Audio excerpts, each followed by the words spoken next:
Milk too!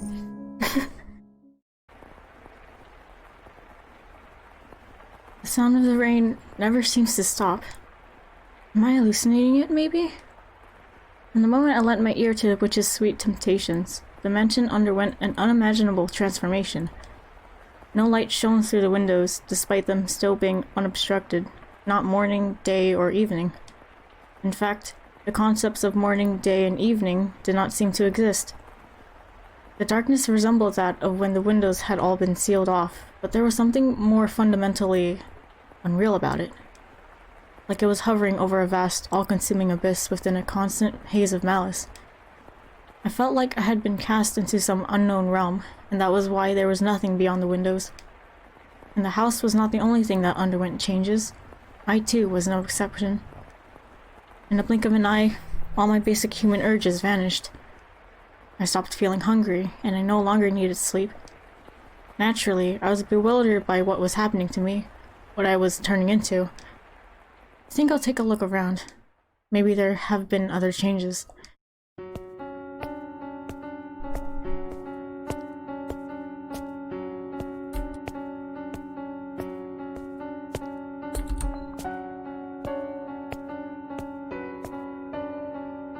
So I meandered through the mansion's halls.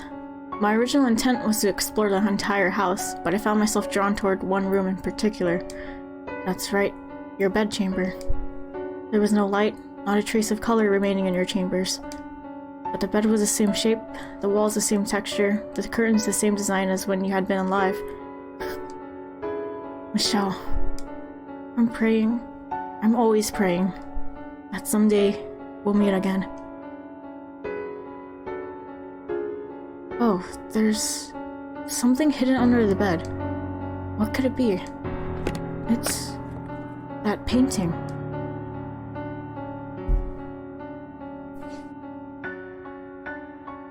I never did get to ask why he got so angry about me seeing this. I'm sure it's something he didn't want to be reminded of, perhaps having to do with his family. I was right not pressing him about it, so... What?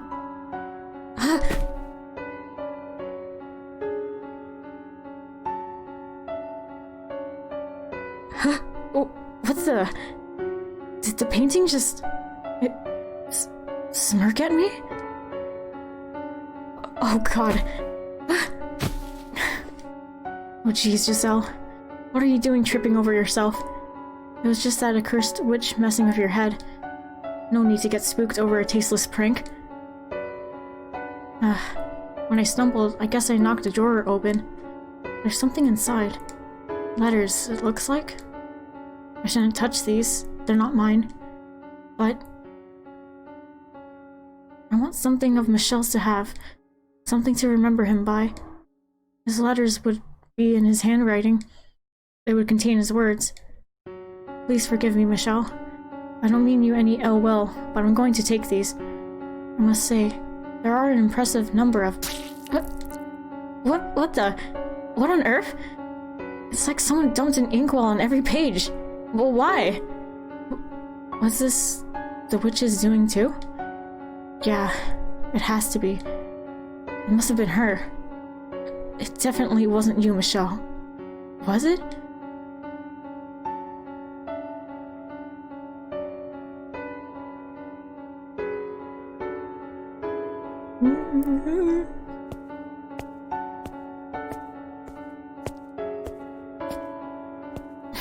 Which really be playing around.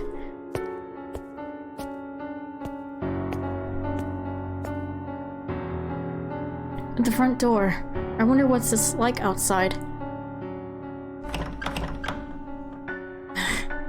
Can't get it open. What's going on? The bar isn't set, but it won't budge an inch. It's just like up in the tower. I know, the windows. They should open, then I can... What's going on here? What the heck is going on? It's like there's an invisible wall in front of the window. My hand won't go any farther. This is rich. What else can I do but laugh? What in the world? This is madness. Hurry up, Michelle. Return to me. Get me out of here. Please. Get me out of here. I had no idea how to explain anything that had happened to the mansion, but it was clear enough that I was imprisoned within its walls. I was all alone in a nebulous sphere of bleak darkness, and beyond its walls lay void. The layout of the house remained unchanged, but I felt as though I had wandered into a twisting labyrinth. I could cry, but there was no one there to soothe me. All it did was provoke her disembodied cackling, which she followed with, "You chose this, my dear, so you need to hold yourself together and keep wishing."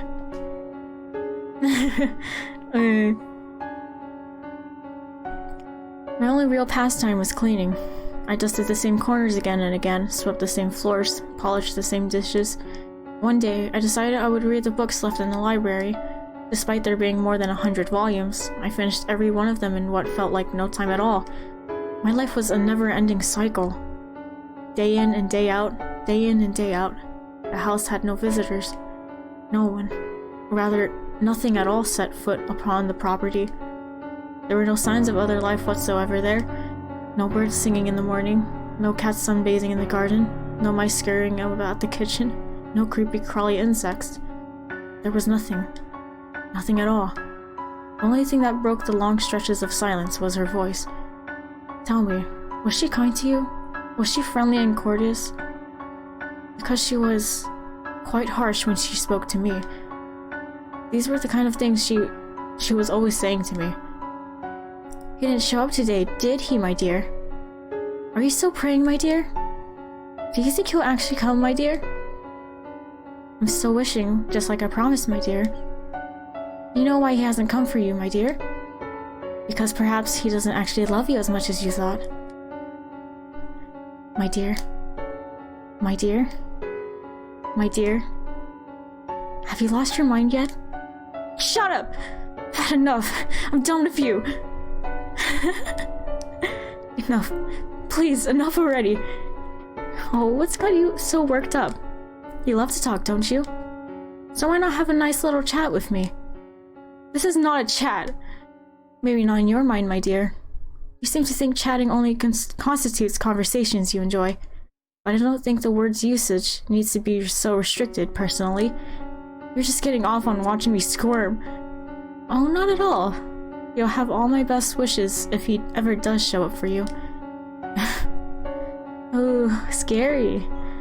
If you're making that face when he shows up, he might not even recognize you. What? You haven't looked in a mirror recently, have you? Go on then, my dear. See just how frightful you've become.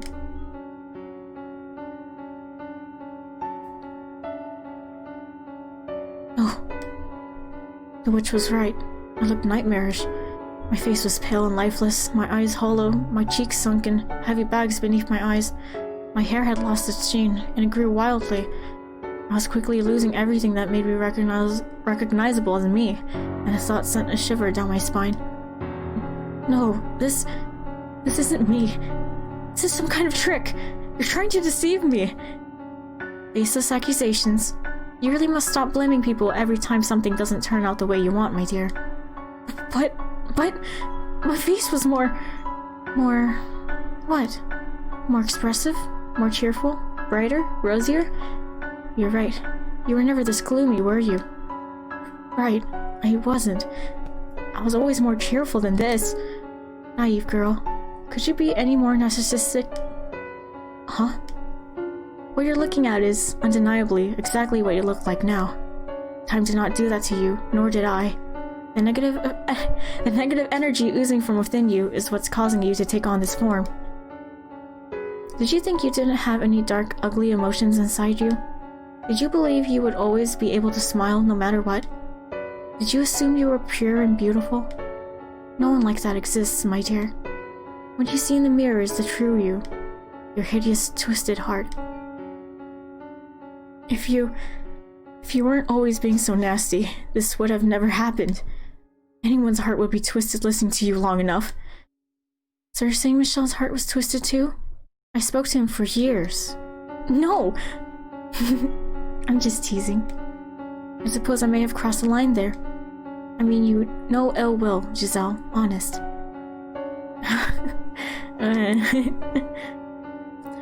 Allow me to give you one word of advice, though. Look at yourself in the mirror often. If you continue deteriorating at this rate and end up looking like a corpse, when Michelle comes and sees you, he won't jump for joy, but run away, screaming in terror. Stop talking. Please, just stop. You know, Giselle, this is only the very beginning. You might not show up for hundreds of years. I can't live that long. Absolutely brilliant. You still think you're alive?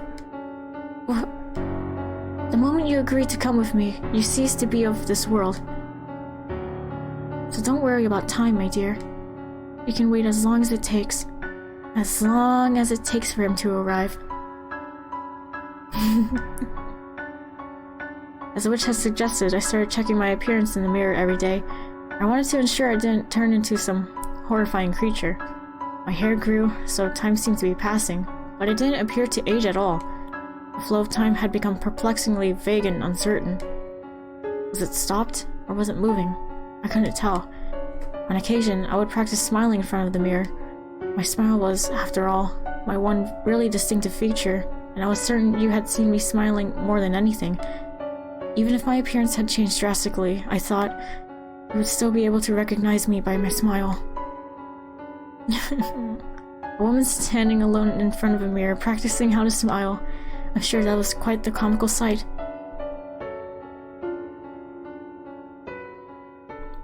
And that was about how my days went, for an incomprehensibly long time. 1099 to...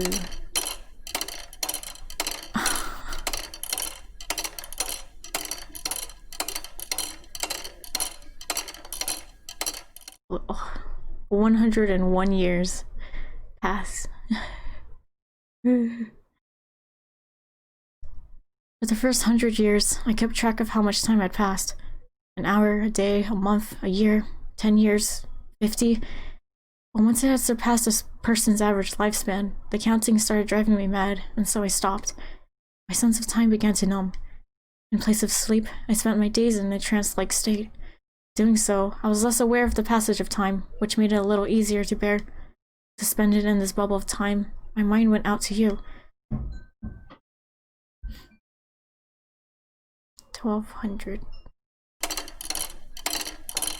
1300. Another 100 years. The next thing I lost the sense of was myself. I lived as a human for 21 years. After spending nearly 10 times that trapped in the mansion, I began to feel like that was all I had ever been. That maybe my past was all a construction of my imagination. That, as an otherworldly being, I merely fantasized about being human. Had I actually had a family? Had there actually been other people in the world?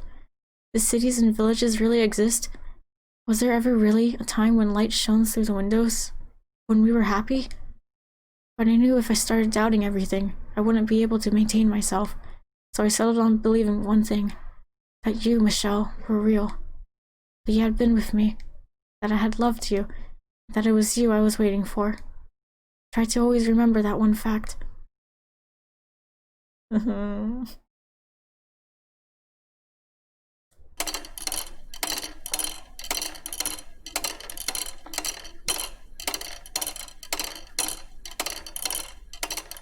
My characteristic energy and cheer were disappearing. By then, I hardly ever raised my voice anymore, and in response to that change, the witch seemed to treat me a little nicer. On occasion, I thought I could sense her presence nearby, like she might reveal her form to me from beyond the darkness, instead of only speaking to me. I could feel her sitting beside me. Giselle, do you think you're still Giselle even now? I suppose it doesn't matter either way. Sometimes, I think love and fanaticism are two sides of the same coin. What are you implying? Oh, nothing. I have an idea, though. Why don't we make you some new clothes, my dear? The loom should still work, thanks to your keeping everything in order. That outfit's an artifact of an age long past by now. You know how long it's been? Vaguely, but yes. As we speak, time still marches onward. Not too quickly, and not too slowly, but at the same pace as you're breathing. Now, on your feet, Giselle. We have plenty of time, so let's make you the perfect maid's outfit. And if we don't have enough materials, we can make more thread from the sheets or curtains. How exciting.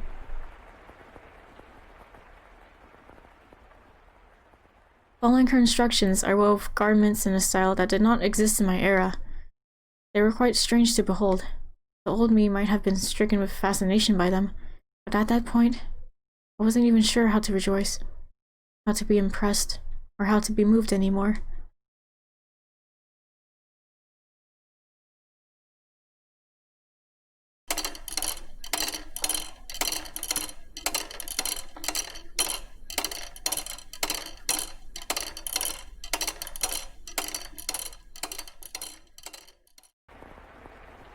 Sounds like rain again.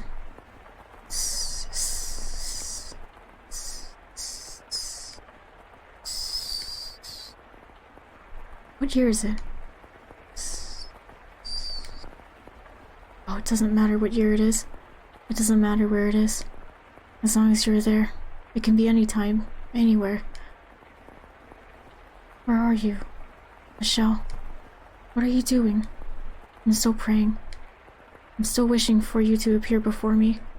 Forever and ever and ever and ever and ever and ever. I've been praying for so long. I don't even know how long it's been. Before you left, you said you were going to pray too. You said you hoped we could meet again in another life. I'm not misremembering. Am I? Michelle, come back to me soon. I love you so very much. But my memories of you are starting to fade. What did your voice sound like? What kind of faces did you make? Where did you like to put your hands on me? I don't want to forget. I want to always remember.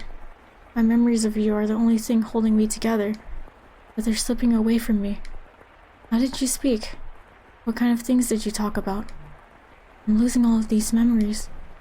Please, Michelle, come back to me before I forget everything. My beloved master.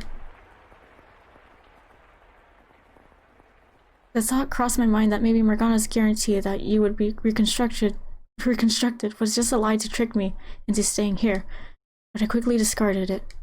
Because if she had been lying, it would strip all meaning from my very existence. It would take from me my purpose for being here. So I didn't want to accept that possibility. I had no choice but to persevere in my belief that you would return. I had always thought I would be alright, and my faith would never waver. I still believed in myself. You can be the happiest, most optimistic, resolute person in the world, and you will still break eventually. And I was at the point where even the slightest tap would shatter me into fragments.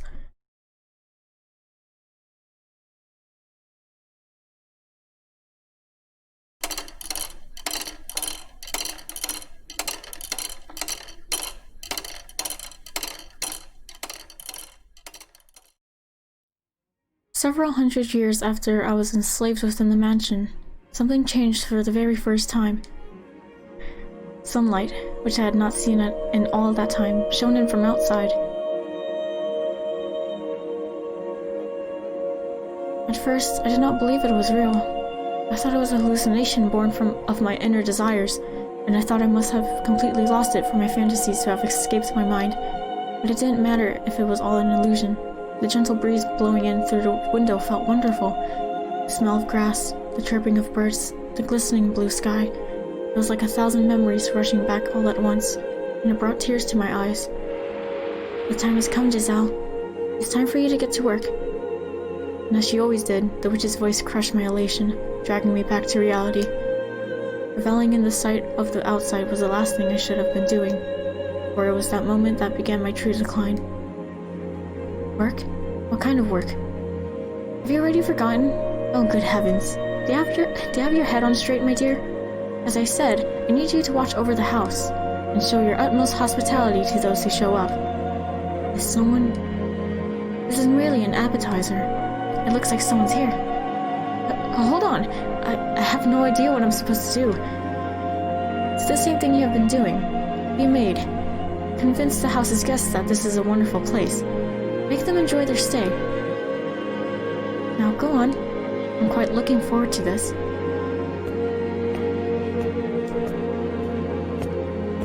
The bar has been removed. But will the door open?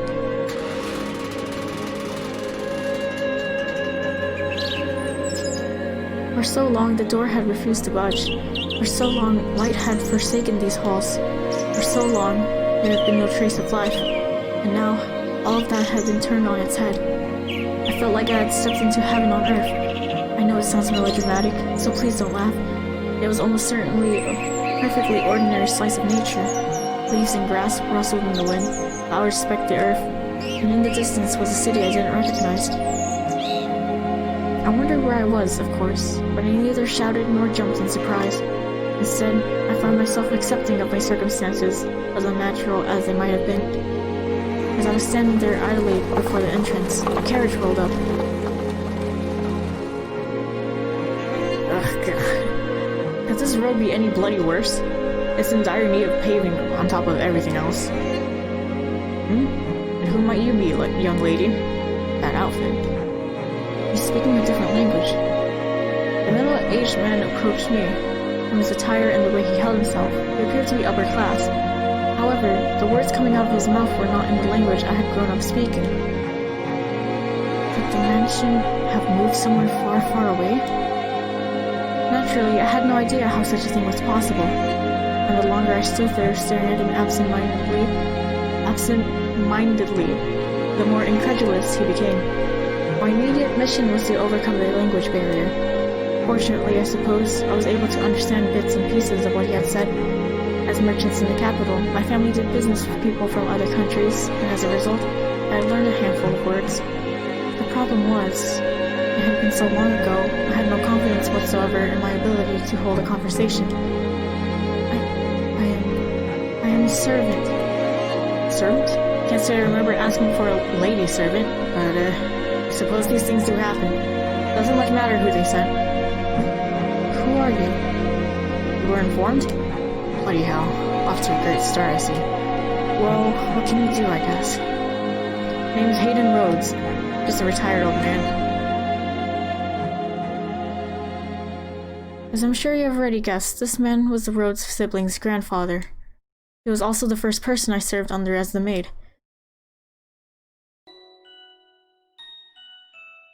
This music. For a member of an esteemed noble family, Hayden was a bit on the eccentric side. He only hired a handful of servants, claiming he was not fond of clamor. There was a single chef, a physician, a servant to take care of all the cleaning, and then me, who served as his personal assistant. Whenever he got the chance, Hayden would chase me down and make me practice proper etiquette. According to him, I had much to learn. You are, at least technically, a servant of the Rhodes family, young lady, so I can't have you going around playing the country bumpkin act. Yes, sir. And we'll have to do something about that accent too while we're at it. I have an accent? They're gonna bloody molasses. I'm not sure what accent she would have. But yes. Now, I have no interest in sticking my nose in your business asking where you hail from. But while you're here, you must act the part, young lady. Lucky for you, I'm retired and have all the time in the world. I'll teach you everything you need to know about proper etiquette. Alright. Speak up, will ya? Yes, sir.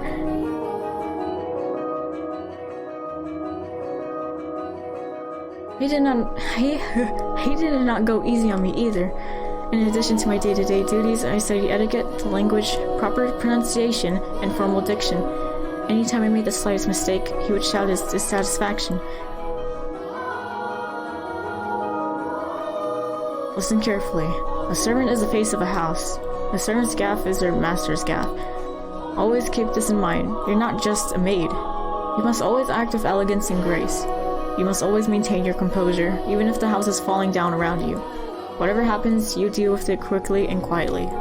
Your language must be immaculate. No ums, uhs, or pauses. For any reason. Yes, sir. No stammering either. Sorry. Bloody hell. You're not going to make this easy, are you? Whose idea was it that a country bumpkin could make a good servant? I'd like to give him a piece of my mind. I'm not from the country. Not even slightly. I was raised in the capital. Is that so, eh? A prim and proper city girl, are you? In that case, you should be a quick study. Absolutely. I can learn anything in a week. Tops. Piece of cake. He's like pouting in that sprite. Is that so? Alright then, starting tomorrow, I'm tripling your lessons. I didn't think this through. In addition to being my master, Hayden was my teacher. When he yelled, he grew twice the size and I shrunk to half mine. But it wasn't at all an unpleasant experience, because I knew he wasn't raising his voice to belittle me. His instruction may have been harsh, but it was human interaction. There were people around that I could talk to, and that was wonderful. I was starting to regain some of my humanity. Unlike me, you've still got a long life ahead of you, young lady.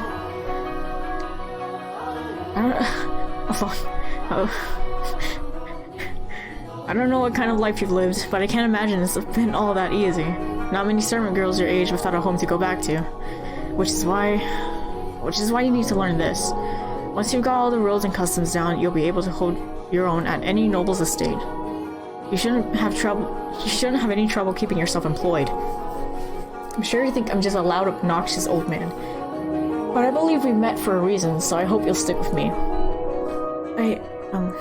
Don't think about you like that at all, Master. You're a remarkable man. One more time.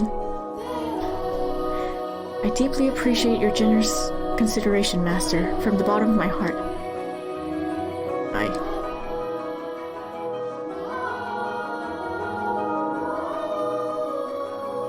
I didn't know much about Hayden's situation, why he had retired to this mansion all alone, away from the rest of his family. But anytime I asked about them, he would say, "It happens sometimes," with a melancholic frown. Before long, 2 years had passed. Did I read that right?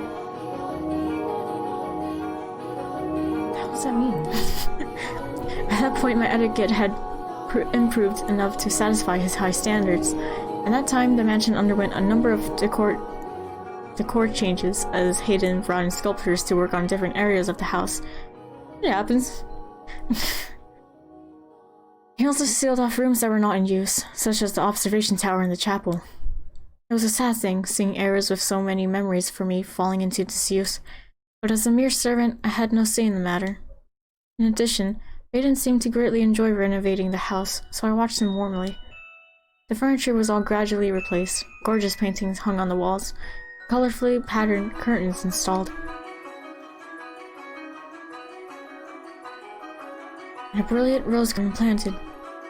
These roses come from all across the world. Nowhere else can you see so many different varieties in one place. It's beautiful. Did you know that in the city, people are starting to call the mansion Rose Manor? Rose Manor.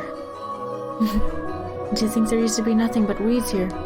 Amazing how much it has changed. I never thought I would see this garden turned into something so beautiful. Are you fond of roses, young lady? Yes, red ones especially. Red roses mean a great deal to me. They remind me of a time long past. Given one as a gift for you? No, I believe I was the one who gave the rose. So red roses are a symbol of my feelings. They're very precious to me. I gave you a rose as a gift, plucked it from its stem, and placed it in my hair. Am I remembering correctly? My memories are so vague now. I can't even remember the look on your face that day. There are some kids I'd like to give roses to myself. Who? My grandchildren. Oh my, you have grandchildren? Aye, though we haven't been in touch for some time. Last I saw them was 4 years ago, when my second grandchild was born. The sweetest girl in the world with lovely flaxen hair. She's going to be a real beauty when she grows up. Anyway, they're wonderful kids. And one day, I want to hand this garden over to them. He almost did. He almost did. Each and every rose containing my hope that they'll lead comfortable, healthy lives free of strife. I'm sure your wish will come to pass. Your grandchildren will have wonderful lives.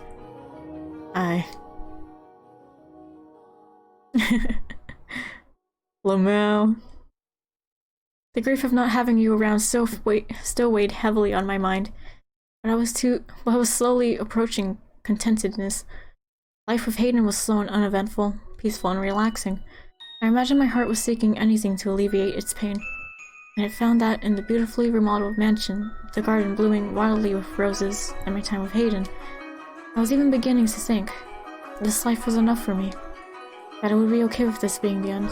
It meant more of the tranquility I felt. I was like a coward, considering giving up the fight. Please do forgive me for ever considering such a thing.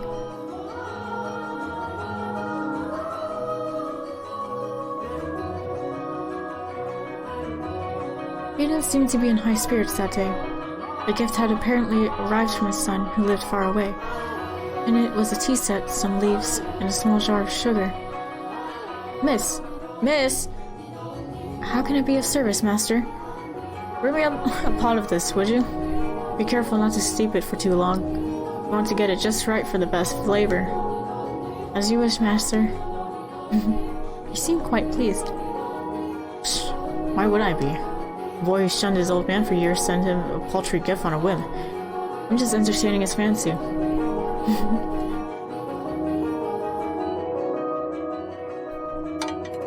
Your tea is ready, master. Ah, what a wonderful smell. Tea and roses are life's best damn spices. Now, let's see what that boy chose for me. If it's no good, I'm sure to write him an angry letter. He looks so happy. He must really love his family. It's a little bitter. Shall I brew another pot? No, it's not your fault. Must be something in the leaves. Would you like to add some sugar then? There was a small jar of it with the tea set. Now that's some bloody fine sugar he's procured. White as snow and sparkles in the light. He chose it just for you, master. Bloody hell, what demon possessed him? Alright, give me 2 spoons then. Yes, master. Here you are. Ah, splendid. This is some exquisite tea. The sugar balances the bitterness of the leaves perfectly. Guess that boy does have some... Master? Master! Master! The doctor! I need to find the doctor!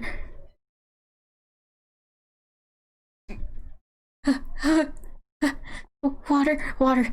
I'll give you some water right away. So please hang in there.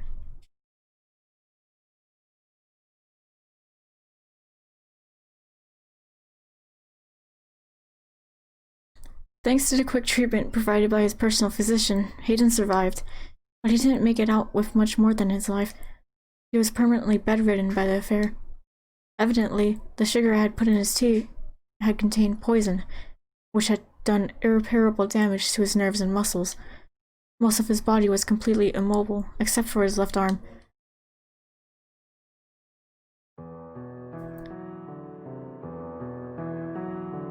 Can I bring you something?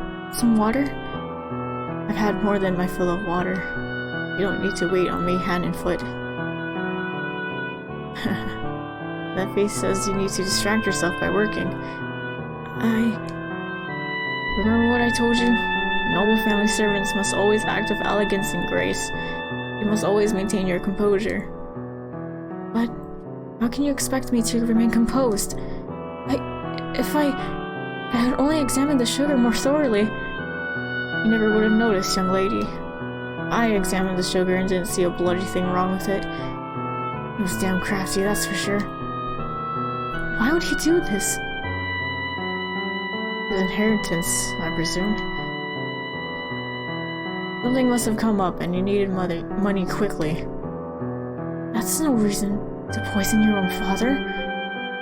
Blood is nothing but an obstacle to ambition. Or maybe he just hated me. How could anyone possibly hate you? Perhaps that could be said of the me you know. But when you live as long as I have, you're bound to make an enemy or two. Mine just happened to be my son. I was planning to give him everything anyway. You didn't have to do this. It all would have been his.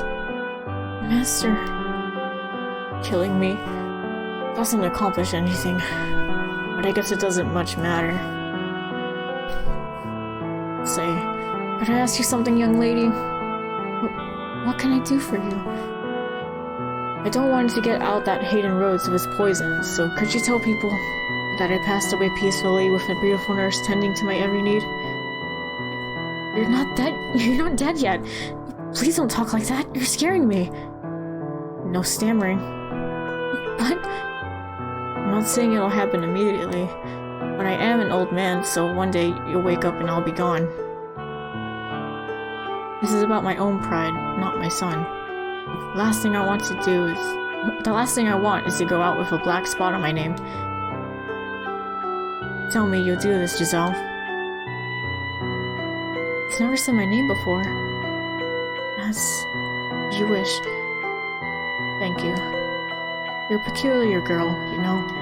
Sometimes you seem greener than the leaves in summer, and sometimes you seem like you've seen 12 kinds of hell.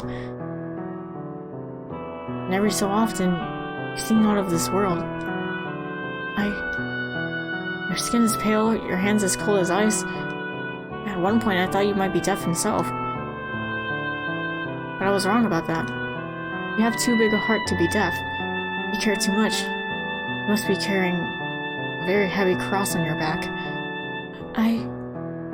What am I supposed to do? I don't want to lose you, Lord Hayden. I don't want to lose this life. You have someone, don't you, young lady? Someone you're dying to meet again? Yes, but I don't know anymore. I don't know how long I'm supposed to keep waiting. If something doesn't happen soon, I don't think I can hold myself together much longer. I was so close to breaking down, and it was you who kept me on my feet. I'm sure you tried to remain strong plenty of times, so I'll give you some different advice. A trick for when you think you're losing hold of yourself. Build a cocoon. Cocoon? A sturdy shell to keep your weak and yourself safe. This world has no interest in protecting you, only swallowing you whole. So you mustn't readily expose your true self. You build a cocoon, and you play the role you need to play. That way, the real you will remain unharmed.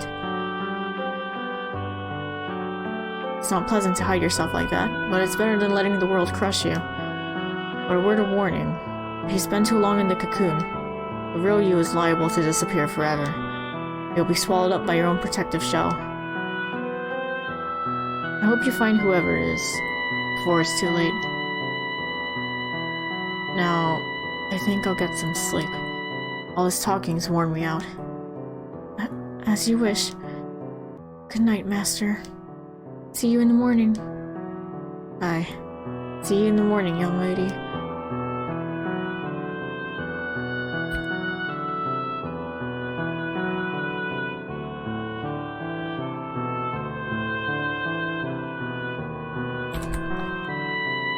The next day, Hayden was dead. He had strangled himself with his left hand. I should have been more attentive. I should have recognized how much pain he was in. How much it crushed him to have been betrayed by his own family. I should have realized how he truly felt, how fragile he really was. I fell into a hopeless gloom. I could hardly believe that the quiet life I had finally attained had been shattered in the blink of an eye. Hayden's other servants quickly went their own ways, and I vividly remember the dirty looks they all gave me. Everyone who knew how he had died assumed I had done it. I had no reason to kill him, though. But they had more than enough to believe so. For I had, indeed, been the last person to see him alive. And I held firmly to the story he had asked me to tell. While I was unable to convince the other servants, His family was far more accepting of the story that he had departed for the next world happily, though that did not make the truth any less heartbreaking, especially since I was the only one who knew it. Why does this always have to happen? I was happy, but I can never seem to keep hold of it for more than a flash. Despair always comes marching in to rip it away. What? What am I doing here? What kind of person were you, Michelle? What kind of person was I? Oh, my dear, you look positively miserable. Why should you despair at the death of some strange old geezer? Morgana, was Hayden one of those whom you wish to be reconstructed? Huh, I have no interest in that wrinkled bag of bones. And if he was one of them, do you really think I would have let him go so peacefully? Peaceful? You call that peaceful? You call his misery peaceful? I most certainly do. And since you do not seem to understand this, the pain of death lasts but an instant. The worst torture can only be inflicted upon the living. Setting two loved ones against one another, manipulating one into taking the other's life, and then forcing him to live with that. The stage hasn't even been set yet, my dear. And you would have me play a part in that? Indeed. You agreed to accompany me. You are here to be my guide, and you're doing a wonderful job of it so far. I haven't done anything. Oh, but you killed that old man, did you not? Thanks to you, my wish is one step closer to fruition. Fruition.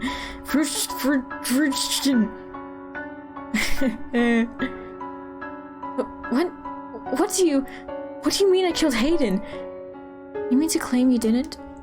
Tell me, who was it? Fruition. Oh, okay. All my mind was just fruit. Tell me, who was it that put the poisonous sugar in his tea? No! I didn't mean to! Oh, gummy! Your intentions are irrelevant. Everything moves along the path forged by my wish, and you shall continue to follow its will. What? I'm done feeling like this. I don't want anyone else to go through what Hayden did.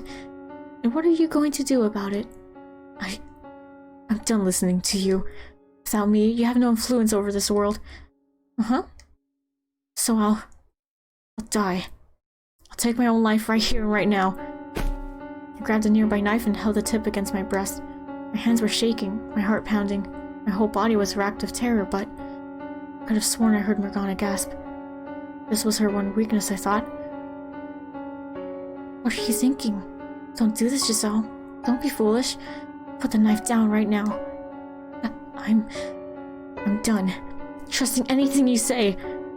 Giselle, put the knife down. Miss you so very much, Michelle. I've wanted nothing more than to see you again. But if my being Morgana's guide is going to cause other people suffering, then I can't. It's all over, Morgana. Huh? There's no blood? Not even pain. Why?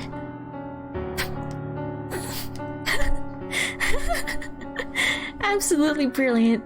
I told you not to be foolish, but you just wouldn't listen to me. Such a silly girl. I really am.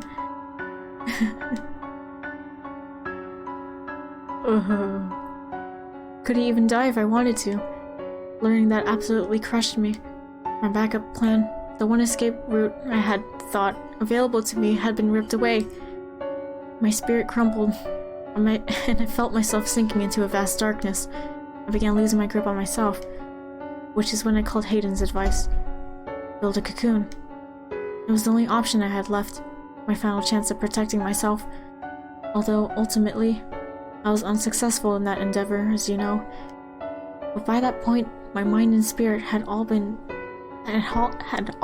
but been lost, eroded away by the years of solitude, the witch's whispers, the brief glimmer of happiness, and the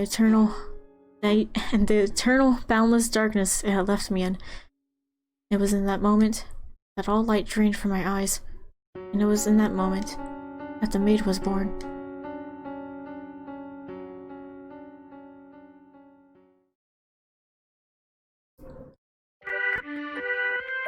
Oh dearest Mel, come over here! There are so many beautiful flowers!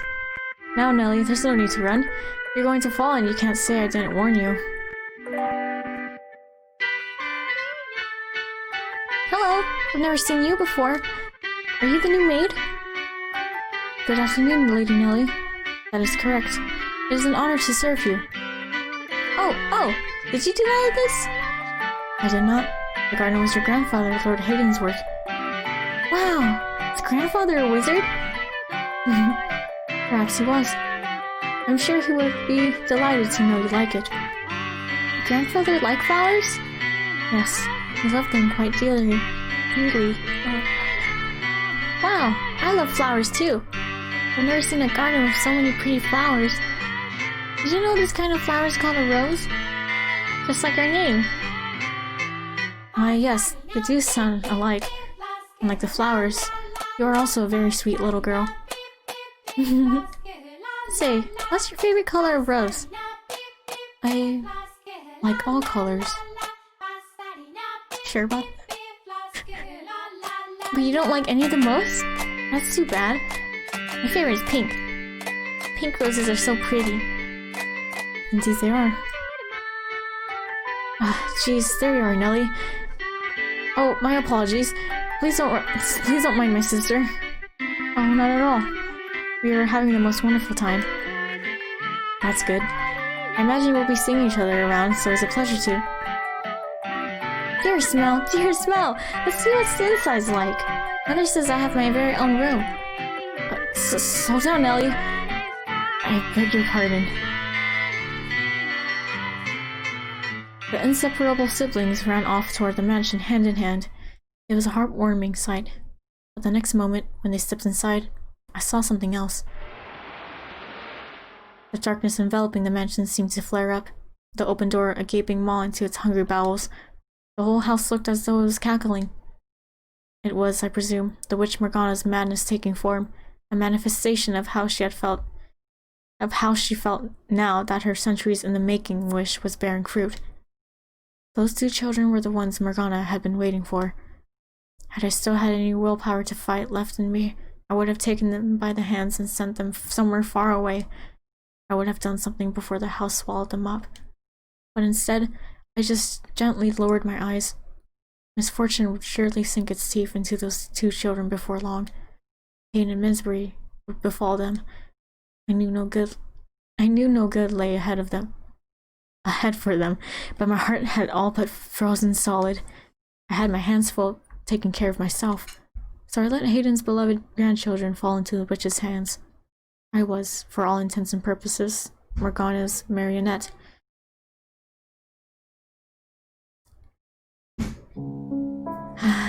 At long last it has arrived. The time I had been waiting so long for has arrived. Darling, devoted Giselle, I know not how to describe for you the fire excitement burning within me. Oh, I know. I can tell you my story. Tell you exactly what that mild-mannered little boy once did. You'll be open to listening now, won't you, my dear? And you'll surely understand that I'm doing nothing wrong. Because you're my ally, my trusty servant. You and I, we live in the same world. We're as close as family. Are we not? Yes, as you say. So let us curse them, all of them. Let us inflict a pain worse than physical torture on them. Let us put their souls on the rack for all eternity. Curse them. Make them suffer. Curse them.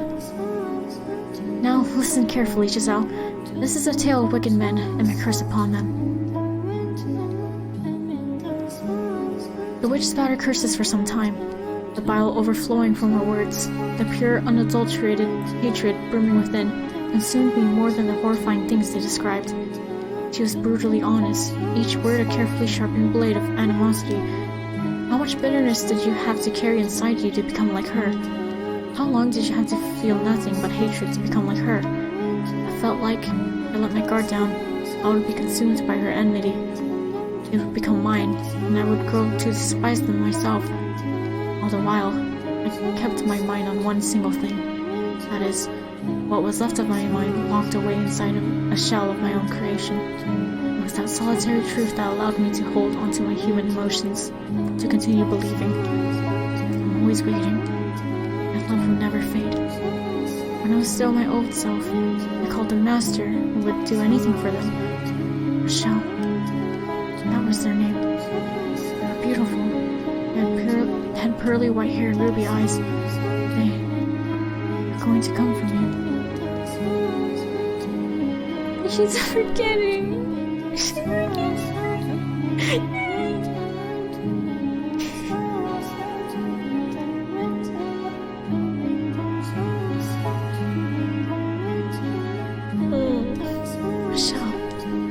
All I can remember about you is your name, your classy white skin, your fiery red eyes, and your snow-colored hair. Nothing else. I teared up.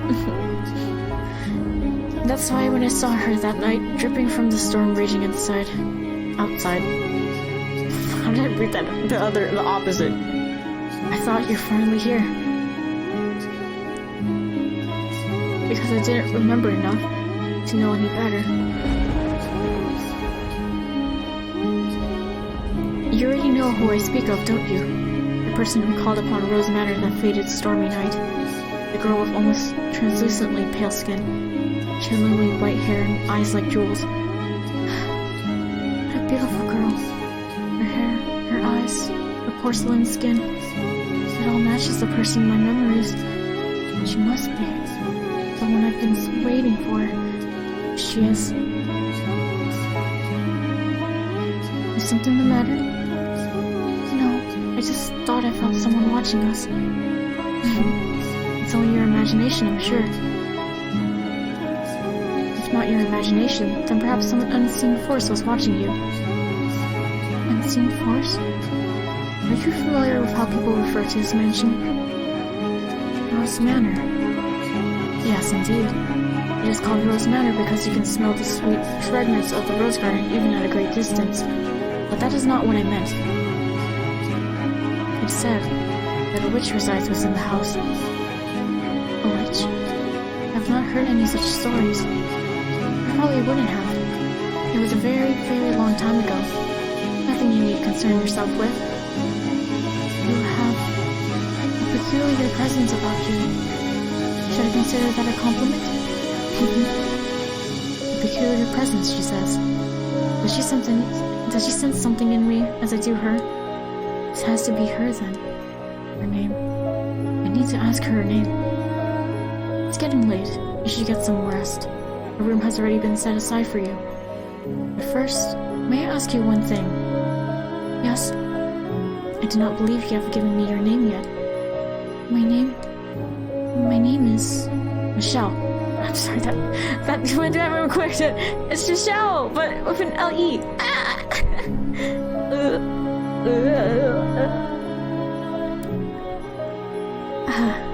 I knew it. You're the one. What? You're the one I've been waiting for. I've endured so much in anticipation of this moment that I could reunite with you. You came to this place to see me again, did you not?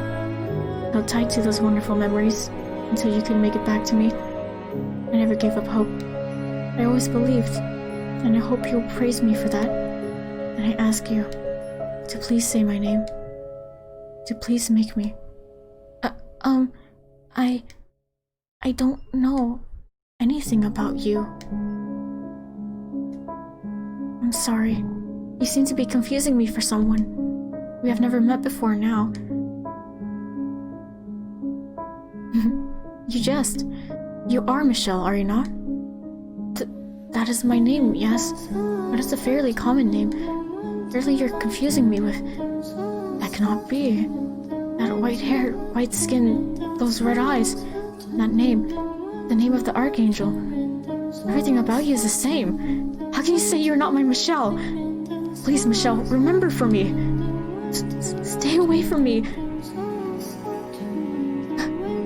I'm sorry. I didn't mean to be rude. You would reject me? I'm so sorry. I honestly don't know you. Do you care nothing anymore for the time we spent together? We have not spent any time together. You would deny everything? I'm sorry. I see. So you feel nothing for me anymore. You do not need to say anything. I understand. You are feeling a great deal of disgust toward me. No, or perhaps it is fear. Yes, you are always so kind. You would not easily allow yourself to succumb to hatred. I understand. Please, forget everything I have said.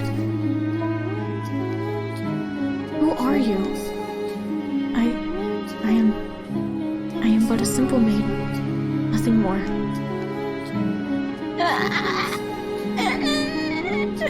Pain! Laughable, isn't it? I no longer recognize Michelle as anything more than a concept. Man or woman, elderly or infant, as long as they had white hair, red eyes, and the right name, they were you. I needed anything I could get. I was so desperate the thought never even crossed my mind that she was not you. What do you think, seeing me like this, and helpless and hopeless?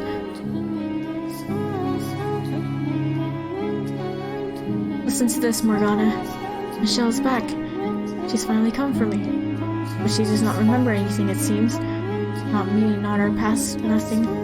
She saw me and was afraid, in fact. Are you listening, Morgana? Ah, darling, devoted Giselle. You poor, pitiful soul. It must have been quite harrowing. But don't worry, you still have me. Besides, this might not be your only chance. As long as you continue on, Michelle could appear before you again. Do you think she will remember me next time? Can't say. That's up to Michelle. You do have another option, though. Forget Michelle yourself and seek out a new master. Someone who can be yours. Someone dedicated and faithful, who needs you. Someone worthy of this mansion. Someone who needs me? That's right. Michelle didn't need you, after all. It's alright, don't worry. We have plenty of time.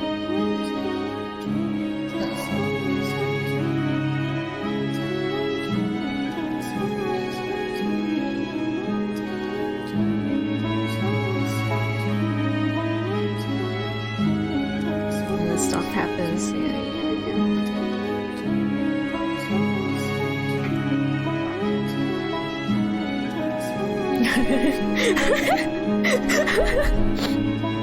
Just Raj just starts barking, howling, snarling.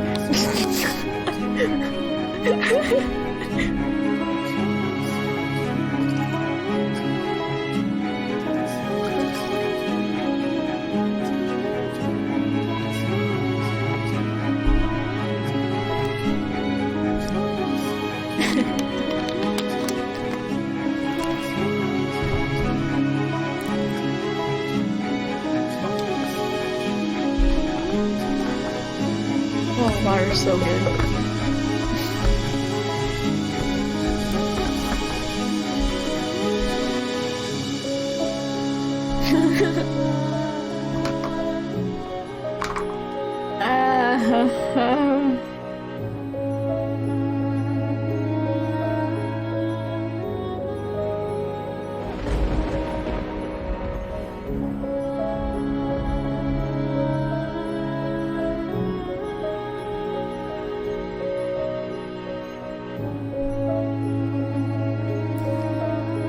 Yeah. Poor Giselle.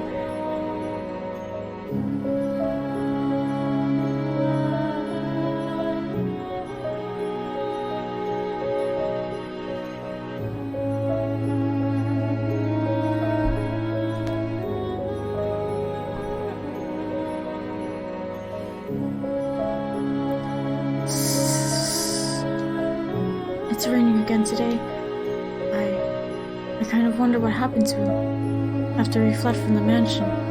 Although, I I suppose it doesn't much matter to me. The witch is surely watching him. Such a dreadful storm. It sounds like someone crying. I was, at that point, completely out of my mind. Broken. My smiles, frowns, and gasps had all been replaced with imitations. Shortly afterward, the flaxen-haired boy moved out of the house and went on to become a priest. The girl fell ill a few years later, her disease eventually taking her life. Now you know how it happens. but the boy never returned. But the boy never once returned home. The Rhodes family crumbled. I shouldn't bring myself to grieve for them, or to reflect on Hayden's sorrowful end. I simply waited for time to begin moving once more.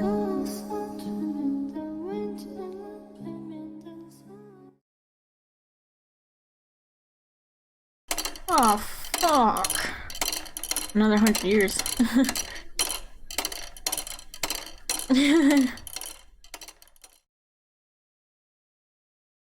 Little remains to be said about my broken self, but as I stated before we began, this is the maid's tale, so I would like to take this opportunity to elaborate on events I was unable to show you before. That is, if you can bear listening to such a dismal, miserable story. This one is a lot. This is a lot from the maid's perspective. I already told you of my meeting with the beast, so I'll begin the second tale from here. After Bestius slaughtered the merchant who showed up at the mansion, his mad laughter echoing through the halls.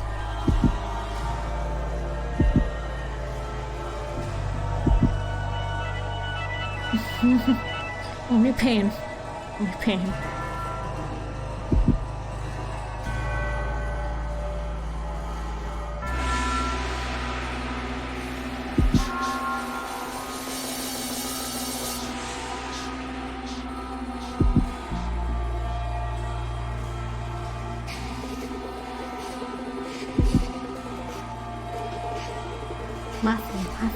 Laughing. Oh, he's just laughing. Hey, did you hear that? Did you hear his screams? He said I was a monster. The mutilated body lay sprawled across the living room floor. As you can imagine, that was my first time ever seeing such a bloody, mangled corpse. I could not look directly at it, so I averted my eyes. Hey, you saw it. I just proved that beasts are stronger than humans. Indeed you did. I know. Got a great idea. You asked if I wanted to become the master, and I said I did. Which means you work for me, isn't that right? So you'll do whatever I tell you to do, won't you? What would you have me do? Chop up his arms and legs and make a stew out of them. And don't you hesitate, or you'll end up like him. Yes, master. He's trying to assert his total dominance over me. It's not proper behavior for the master, although I am the one who offered him the role. Do it. He's an utterly mad beast. But am I really all that different? There's blood all over my hands. It sounds like someone's laughing. Is it him, or is it her? No matter what happens, it won't affect me. The cocoon is not the real me.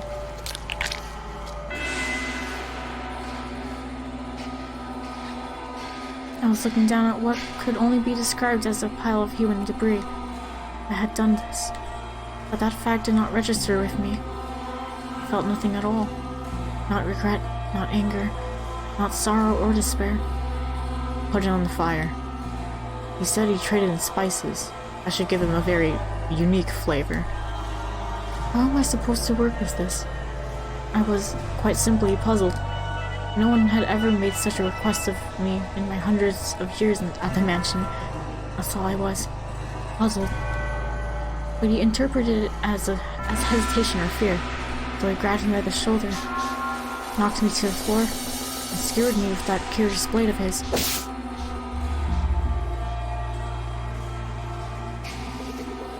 the first 3 moments, he wore that deranged grin of his, but as the seconds passed, it slowly transformed into shock. Not a drop of blood spilled from my breast, and the instant he realized it, I saw revulsion in his eyes. Him, of all people.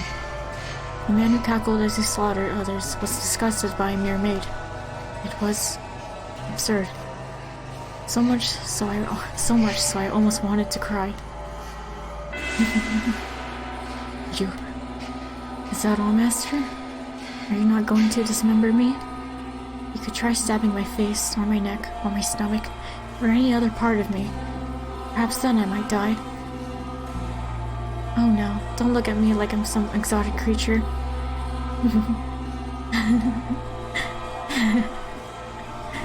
Stop that.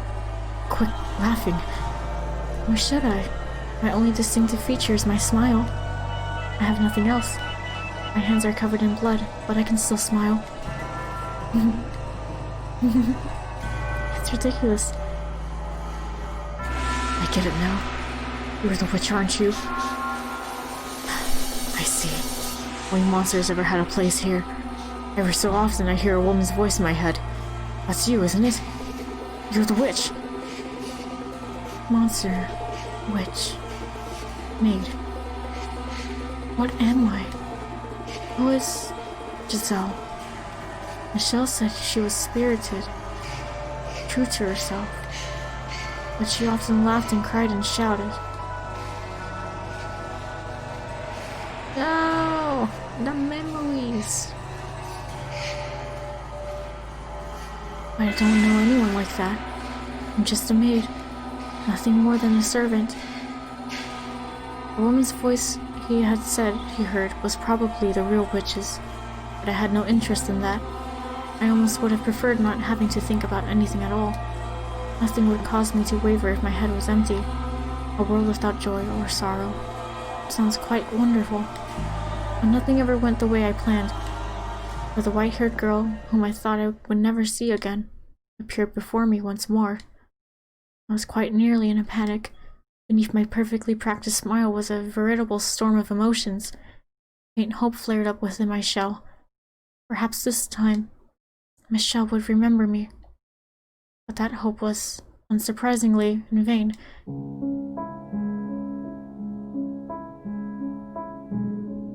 Someone there?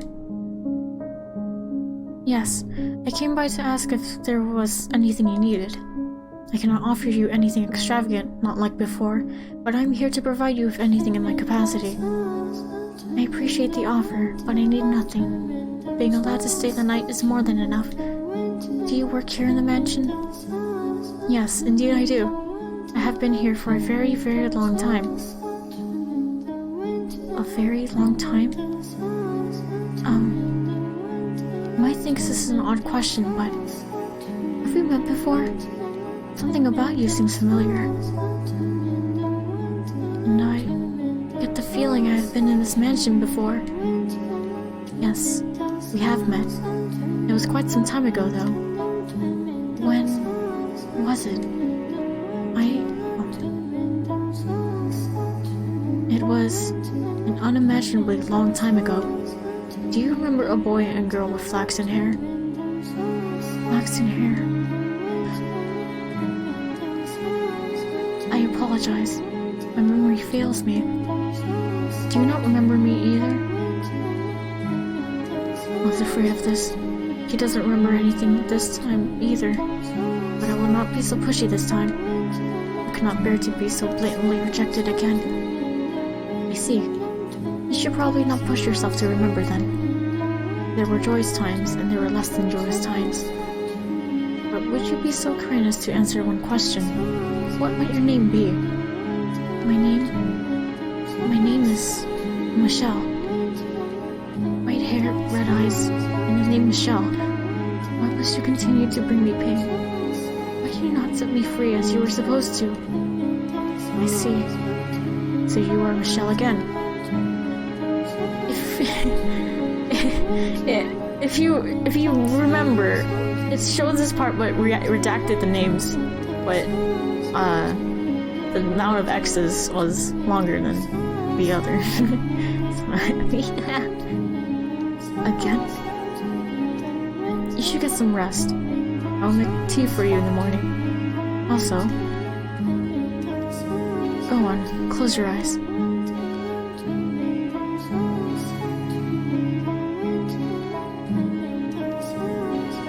The white-haired girl lay so quietly in her bed I could not tell whether she was asleep or awake. Even the sound of her breathing was too faint to hear. Standing over her, looking down at her, the locked-away despair and walls of lamentation I thought myself no longer capable of came bubbling back to the surface. But can you honestly blame me? I have been waiting for Michelle for so long. She was the one thing holding me up. She was the one thing keeping my broken self from falling apart completely. Yet she claimed not to remember me. Did you pity her, having to go through tragedy after tragedy? But every time she showed up, she said she did not know me, bringing me more and more grief. I had been waiting for hundreds of years, waiting for her for so long, my mind slipping away with every passing day, waiting and waiting and waiting. My apologies. I have to be careful, or I'll slip back to what I was then. If you weren't here holding my hand now, Tell me, you are Michelle, aren't you? Yeah, we're here right now, at least see me. That's a relief to hear. Yes, thank you. I'm alright. Do you think I'm as muddled as I feel? Let us return to the tale then. You don't know what it feels like. You don't know how much it hurts for someone you've waited for so long for to say they don't know you. I have no idea how much it crushes me. Rather than feel like this anymore, maybe I should just end it all with my own hands. I reached my hands out toward her slender neck. I was not an especially strong woman, but I thought even I would be able to suffocate her with relative ease. She was blind at that, so she wouldn't be able to run.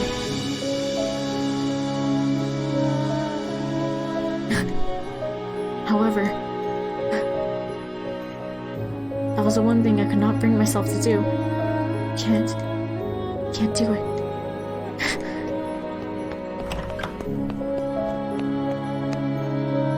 I ran and I ran and I ran, though I knew I had nowhere to run, plunging myself into the mansion's darkness. I did not want to be there any longer.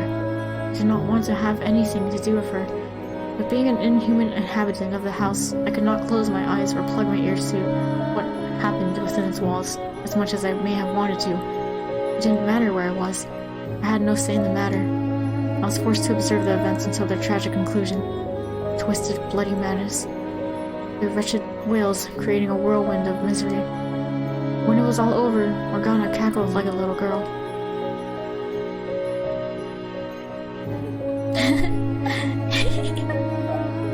She's laughing. Oh my gosh, more like almost. Come on, you have a laugh too, my dear. There's nothing in the world better than this. He was a beast through and through. And what a fool he was to think he could become human. I love it. He destroyed everything he had with his own hands, and then couldn't even manage to mourn for it. Quite the unfortunate fate, wouldn't you say? Question, what? Was that laugh in the first door? Also Morgana's? I believe so, yes. Go on, laugh with me. Laugh with me, my darling devoted Giselle. Michelle's dead too, though. You're worried about that tiny little detail? She'll show up again, of course. So you don't need to worry about a thing. You don't need to feel bad about any of this carnage. Rest easy, my darling devoted Giselle.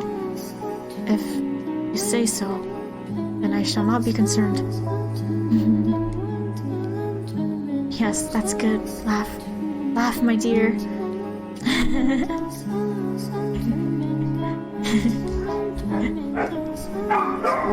Boof, boof. Yeah.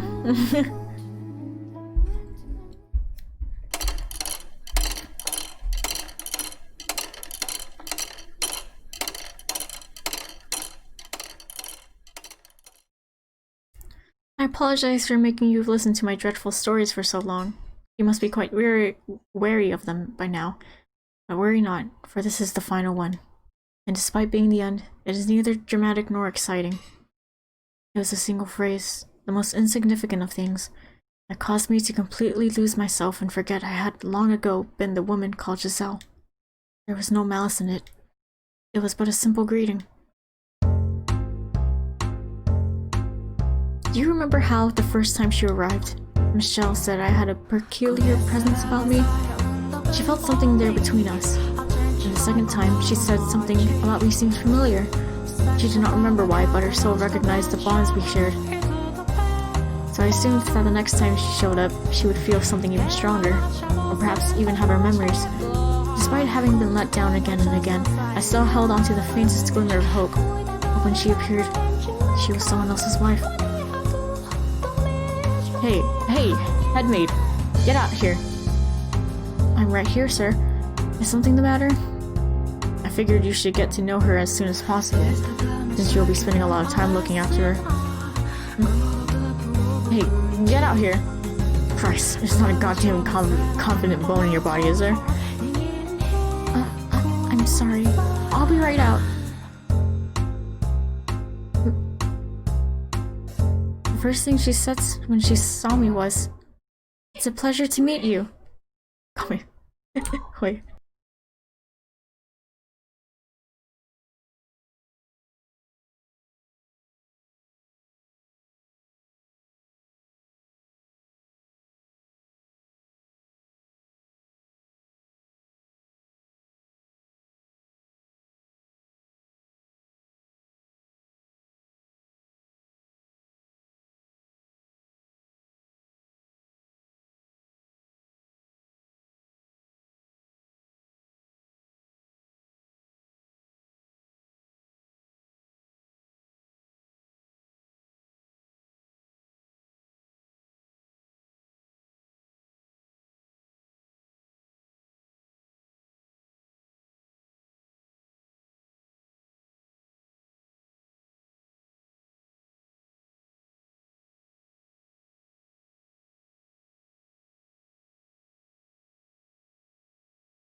Okay, Remy's back in here. It's a pleasure to meet you. It's a pleasure to meet you. What had I spent all that time waiting for? It was all for naught. It was all meaningless. In this era, she felt nothing at all for me. In retrospect, it makes enough sense. But for me at the time, that was the end. Oh, Remy. Oh, Remy. Remy, bing.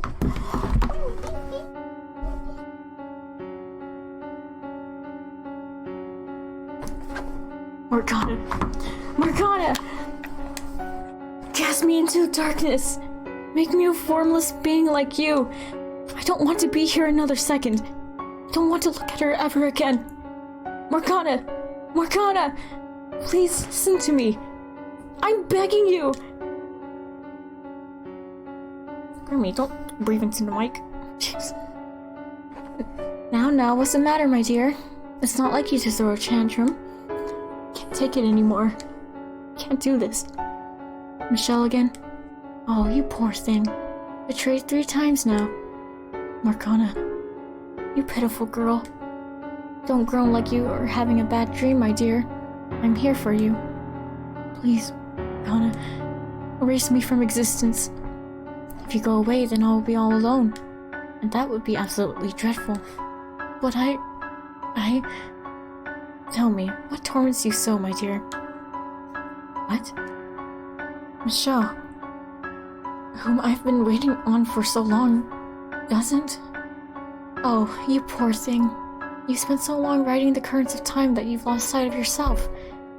What? You convinced yourself that someone else's story is your own. Someone else's? Yes, indeed. It was such a beautifully tragic tale you fell in love with. Wait, what? It was such a beautifully tragic tale you fell in love with it. It resonated so deeply with you that you felt their pain as if it were your own.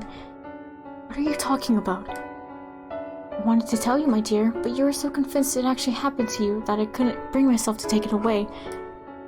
Then what about Michelle? She's not the one you're waiting for, and you're not hers either. Then what about Giselle? That is not your name. Then who am I? Who are you? That's a very silly question. You are this mansion's cursed witch. I'm the witch? That you are. You're both the maid and the witch. But how? Do you truly believe that someone who has eternal life, who doesn't bleed when they're cut, and who can smile no matter what happens to her, isn't a witch? How much of this Giselle's memories do you actually possess, my dear? How clearly can you remember her life? You can't, can you?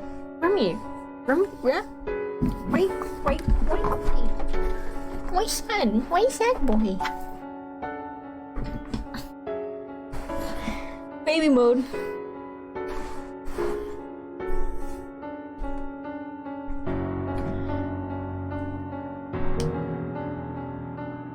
You can't, can you? You don't know what kind of story Giselle and Michelle wove. And you wouldn't, because you were merely an onlooker. One like you are now. Much... How did I read like that? Much like you are now, for this present tale. By contrast, how much of the witch's story do you know? You should know it very well. Yes, but that's because you... No, my telling it to you is not the reason. The details are rooted deep within your memory. And I'm... That's right. You are the cursed witch, Morgana. Oh, what do you want? What do you want? Wait.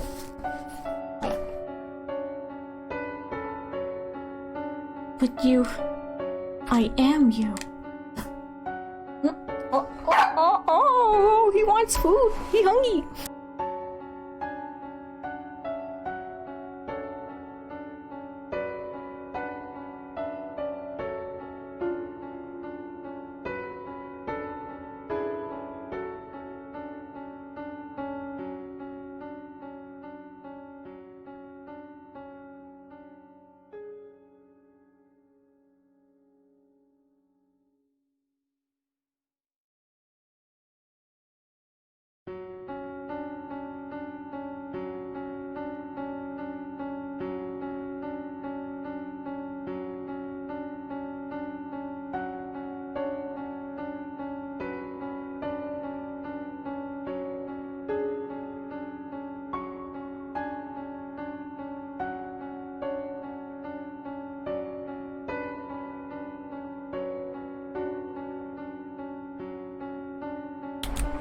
Fuck.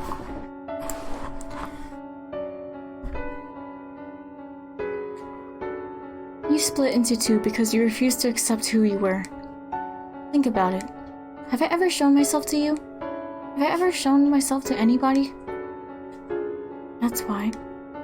I am the witch that you are. I see. It all makes sense now. Everything has fallen into place. It's one thing I still don't understand, though. The story I was so enamored with, Giselle's and Michelle's story. What kind of story was it? I would be glad to tell you. You look like you're ready to know the truth. I don't know about that. I believed every word she said. All my worries melted away like they were nothing. The sight of the white-haired girl no longer kicked up waves in my heart. In fact, I found myself wishing for her to find happiness. I was an observer, watching and hoping for the best. The tragedy that befell her did sadden me, but I felt bad for her like I would a character in a story.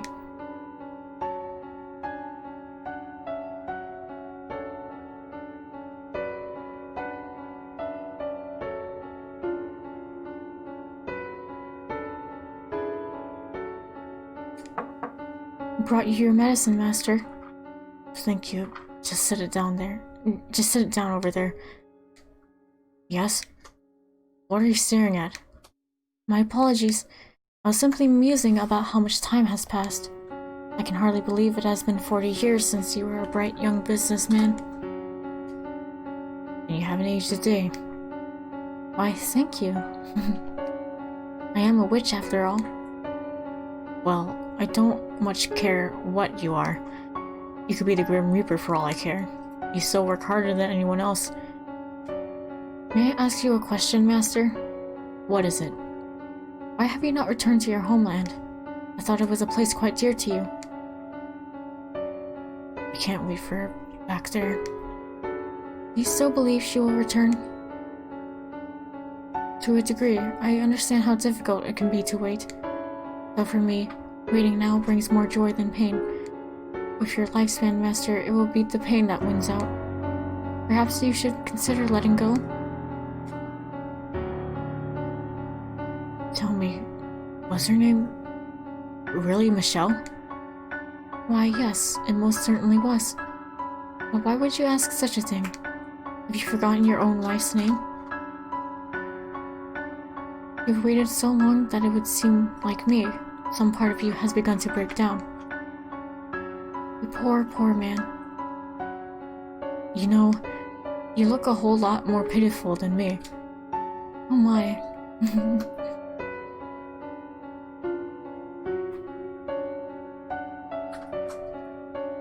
Oh, there you are. What has you in such a flurry, my dear? You are a noble servant. You must maintain your composure at all times.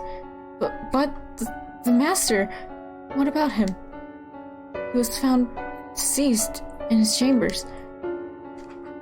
Doctor just came out. He said it was his ailment, and it would seem the master knew his time was short before he left a will, asking not to be given a funeral. I see. I feel kind of bad for him, though. Not only did he not have anyone at his side for his final moments, he didn't want to be sent off at all. Isn't that sad? It is for the best. There's not a single soul in this world left who could send him off.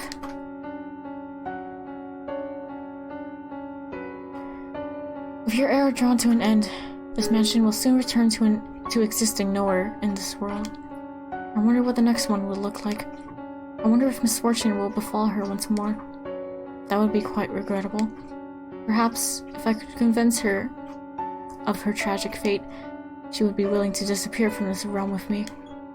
And if she wishes to fight that fate, perhaps she will become my next master. Calling her master seems inappropriate, but I cannot think of a word that fits better. I eagerly await the next era. Please, do not keep me waiting for long, Master.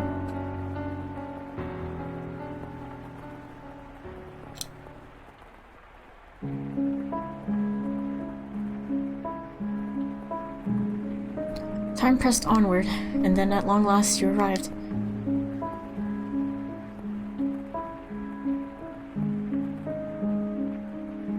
How splendid. You have finally awoken. I have simply been waiting so long for this moment, tending to the mansion all by my lonesome, ensuring I was ready for your return, Master, whenever that time may be. When I caught sight of you through the window, my heart fluttered. The time had finally arrived.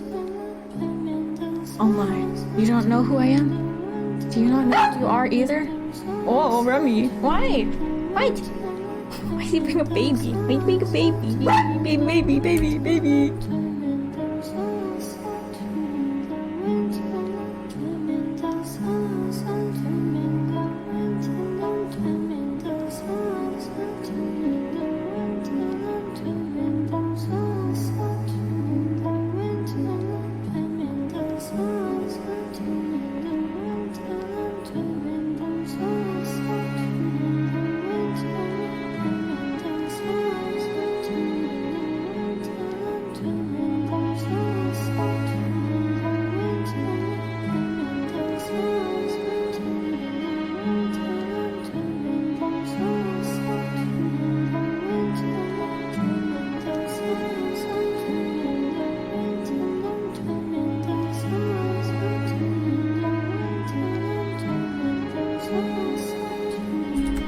Every night he's just, I want different food.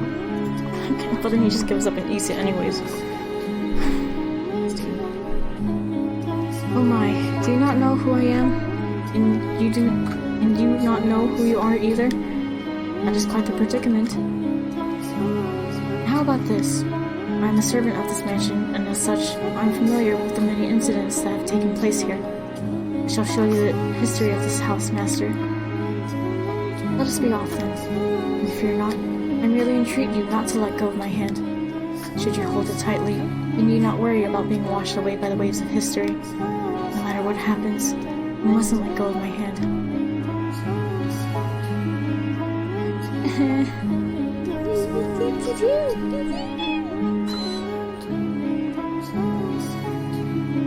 No matter what happens, no matter what you see, never again let go of this hand. That is everything. I prepared a number of things to say when she was finished with her tale, but I can't manage to put any of them into words. I almost hate myself for thinking it would be so easy. For letting myself hope I could simply pull her back to her old self, accept whatever had happened to her, take her hand in mine, and that would solve everything. The truth is so much worse than I had imagined, so much more harrowing. She was subjected not only to her own terrible fate, but every single one of this house's tragedies. The tales she told me are things she witnessed with her own eyes. How can I possibly blame her for forgetting me, or forgetting herself? For so many hundreds of years. No, I should be... Why? Why didn't you come for me? Why couldn't I have returned before she was so far gone? Why did you show up now? Why?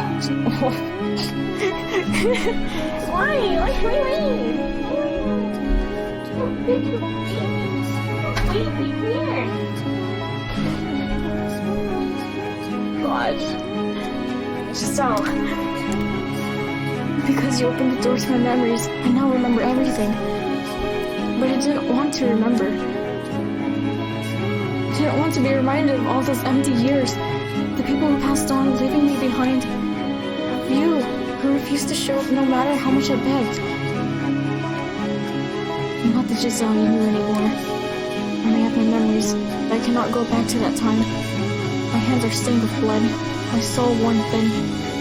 The girl who would laugh at the simplest things, who would tell silly jokes and wasn't afraid to speak her mind, doesn't exist anymore.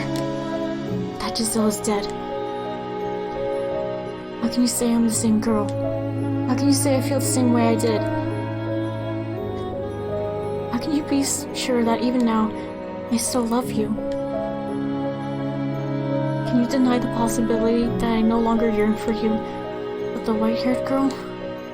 Can you deny the possibility that my love for you is transformed into hate? She brings her hands up toward my throat, and I make no attempt to move out of her way. When her fingers brush against my skin, I feel as frigid as death itself, far colder than anything I have felt from her thus far. If she were to wrap her hands around my neck, she wouldn't even have to squeeze to stop me from breathing. This is the fork in our road. One word will decide everything. I don't have much time. I have to say something before the cold robs me of my voice.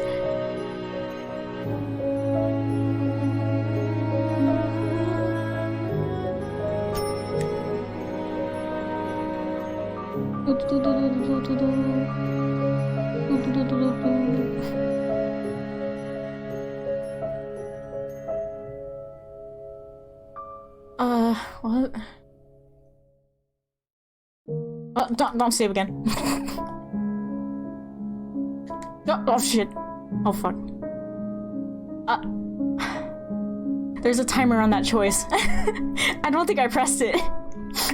Fuck. Not again! Not fucking again! I wanted to deny it.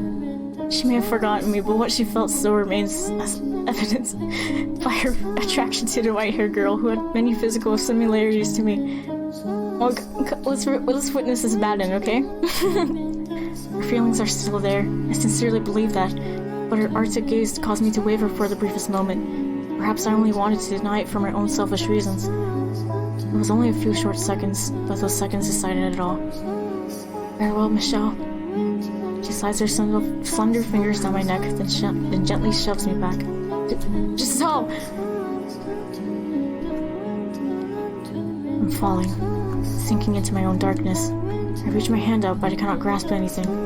Her hand, the hand I held for all this time, is so far away. I try to shout, but nothing comes out. I can neither answer her original question, nor say her name. down and down, into the infinite void. Darkness consumes everything.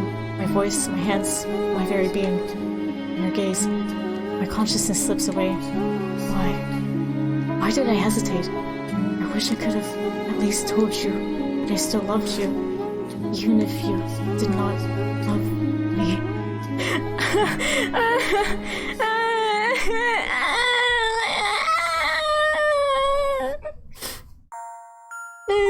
Psych! Psych, psych, psych! Are you sure you really wanted to let him go? Yes, I'm sure. I see. I don't think I'll ever understand. If you hate someone, you should chain them down and torture them for all eternity. It was the perfect opportunity to trap his soul. I do not hate him. Oh, is that so, my dear? After everything you said, I simply assumed. Could never come to hate him. Could never want to see him dead or tortured. Uh-huh? Then why did you say what you did? I don't think you would understand. Probably not. I'm not particularly interested in understanding either. It doesn't matter what happened in the interim. In the end, nothing's changed. Has it, my dear? You're still my darling, devoted maid. With enough time, you will once more forget your name. What a wonderful world this is.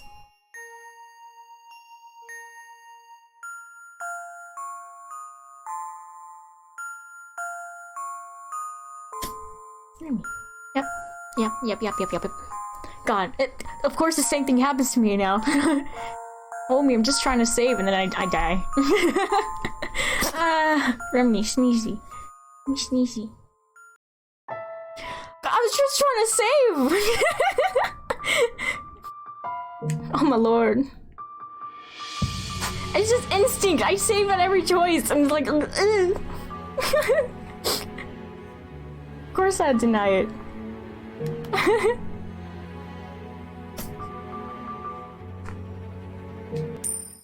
Here's one. Yes, but I just have the instinct to save. Oh shit, it's saved there. Oh, absolute clown. Okay, there's a save. Where is it? Oh, here. Wait, is this... Wait, which is this? Boop, boop, is it this one? Hey, run me, baby! Oh, how many times am I gonna just save there? It's okay, there's a skip thing. You can go through that, but... Run me! Oh my, it's a baby! It's a baby. Shh, this one. Wait, this one. Remy! No, this is the chapter. Or maybe. No!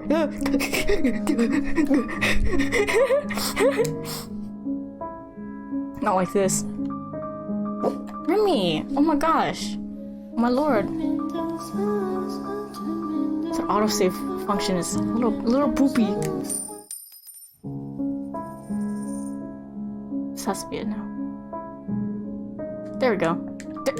God, I had to press down and then, like, select it. Jesus.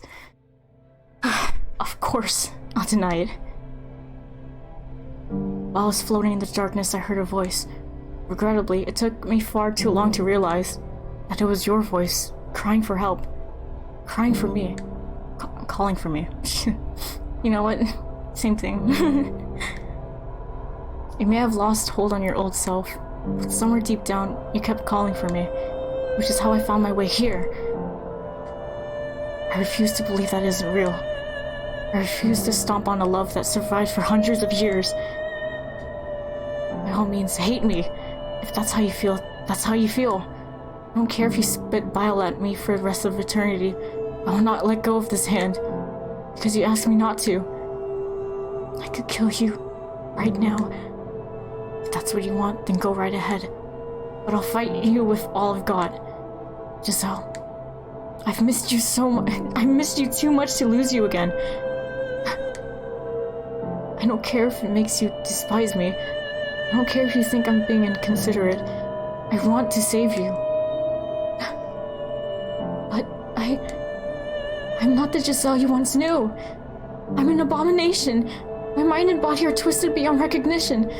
I'm a disgusting monster. The woman you fell in love with does not exist anymore. So just forget about me. You are the one who should be saved, set free from me. You look the same to me. Your manner of speaking, your temperament, your physical appearance may all have changed, but you are still the same Giselle I love. You should never have done anything for a foolish girl like me. You gave your life to save mine, and I hated you for that. I never once considered how you felt with those knights pointing their blades at you, or what drove you to allow me to live. But I should have, but I didn't. I was the one who trusted the witch, yet I complained when you never showed up. I unfairly resented you for it. I'm a horribly self-centered person.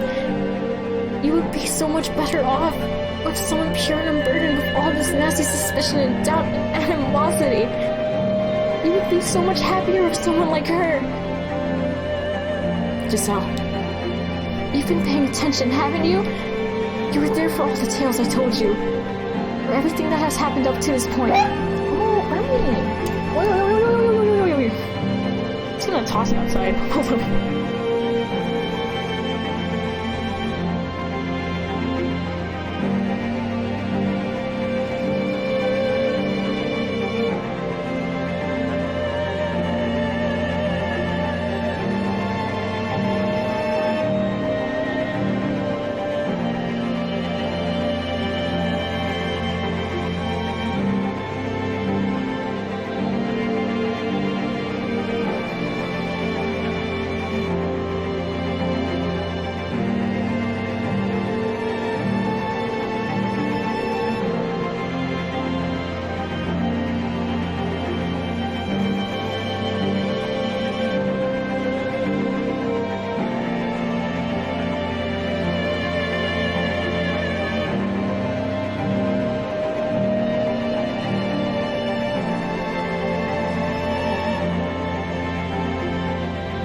Yeah.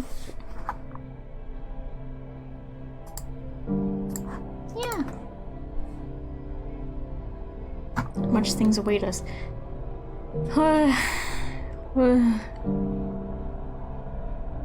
You paying attention, haven't you? You were there for all the tales I told you, for everything that has happened up to this moment. So you should know just how loathsome a woman I am. Too weak to even keep herself together. No, Giselle. I'm nothing compared to her. Giselle! See, you haven't changed one bit. You still get louder and louder the more you lose your temper. Why do you feel the need to compare yourself to her? Because she is a better match for you. Giselle, I want you to listen very carefully to what I'm about to say. I'm so sorry for keeping you waiting, and I want you to believe me when I say that I dearly missed you from the bottom of my heart. I wanted you back, and that has not changed. Believe me. I love you.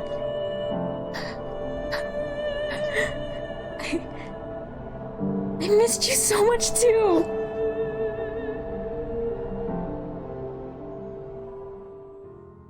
Wee. Wee, wee, wee, wee. She leaps into my arms and she's just as cold as ever.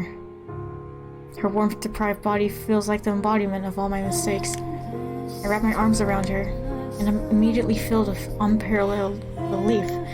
Even as she sobs into my chest, her body cold as ice. And then... the darkness parts.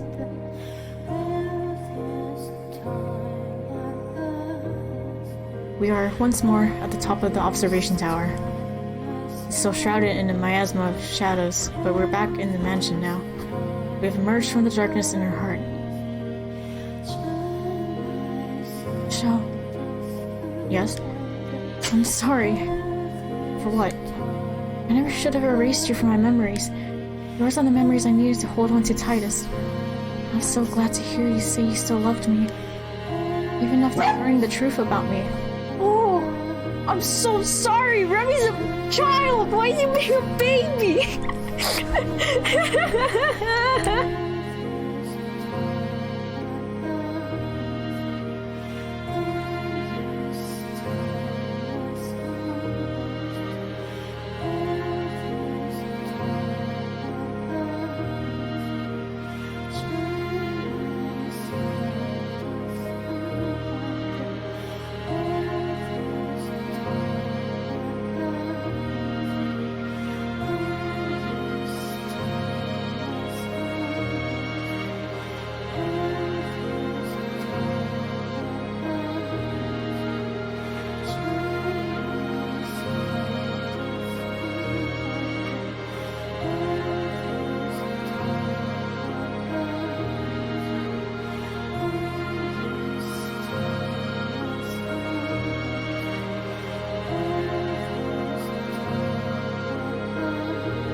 Oh my lord. Oh.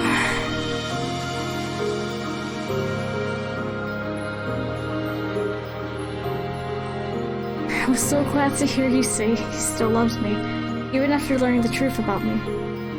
Thank you so much. I'm incredibly relieved. As I watched, it felt like you were slipping farther and farther away from me, Giselle. It terrified me. Maybe it makes me a coward. Or pitiful. I was truly afraid of you coming to hate me. I would never hate you, Michelle. Ever. Thank you. We must leave this place. What? It would not be wise for us to remain here long. The air is still thick with darkness. But the front door won't open. And even if we could get out from somewhere, what would happen to us? We finally found each other again, after so long. I want to share a quiet, modest life with you, like before. What if that all disappears when we step outside? After all, we are... She doesn't finish, but I feel like I know what she was going to say. We're different now. She's stepped far outside the bounds of mortality, and the same could be said of me. I am the man known as Michelle is long since dead. The mansion itself does not follow the rules of nature either. As beings no longer in possession of their proper forms, stepping outside these walls could very well mean the end of us. Can't say what might lay in store, but we must return. Even though, by staying here, we could be together for all time, I don't imagine that would be a very happy life. There's no sun here, no chirping birds, no trees or breeze to rustle the leaves. If we stay here, the nothingness will eat away at us. We have finally retained our old selves. Reattained our old selves. We need to take action now while we can. What if I say I want to stay here? Then I'll drag you out. It's almost like we switched places. Back then, it was you who wanted to stay. It's also kind of funny hearing you speak favorably of the outside, and especially the sun. Her smile! The words, "that's all thanks to you," are on my lips, but before I can say them, I find myself hypnotized by her smile. That smile has picked me up so many times. She claims it's her only redeeming feature, but if she didn't have it, my life would have gone in a very different direction. I'm grateful to have gotten that back too. Say, we're in the middle of a very, touching reunion, wouldn't you say? I suppose so, yes. And wouldn't you say there's a certain way these things usually go? Huh? Are you really going to make me say it? I was, hoping you might perhaps kiss me? What? What? Oh, seriously, what?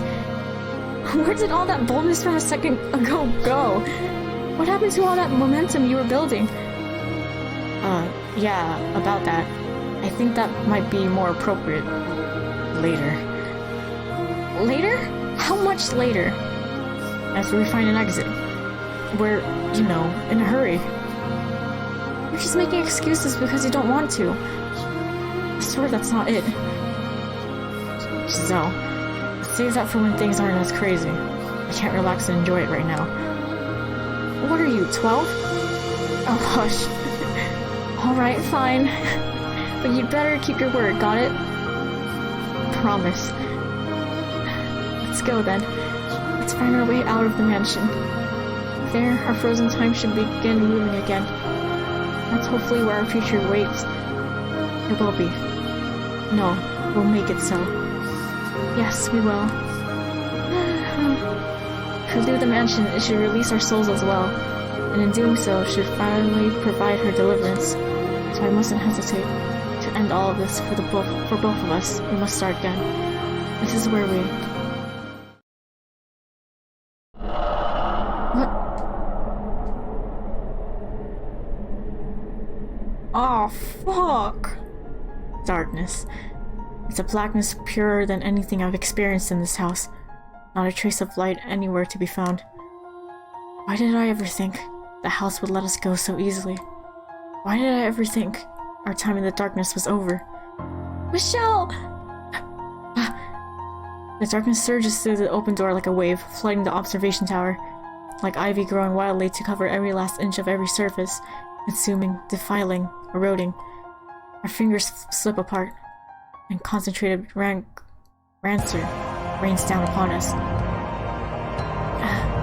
How hideous a world this is.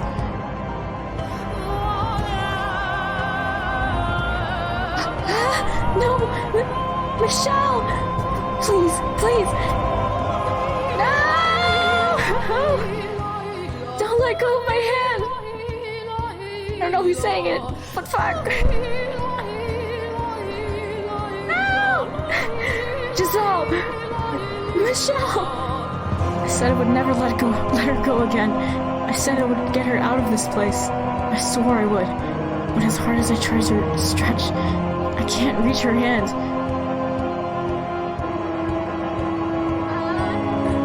Help! Michelle! I can't move! I can't move my body! I went out of my way to give you a beautiful tragedy. So why must you so stubbornly insist on this ugliness? The more you struggle, my dears, the thicker and more palpable your filthiness becomes. Sickening. Wouldn't you agree? She's always spat her bile with a song-like cadence, singing like a little girl, chirping like a morning bird. She celebrates misery, and she watches for the worst possible moment to let out a cackle. Morgana!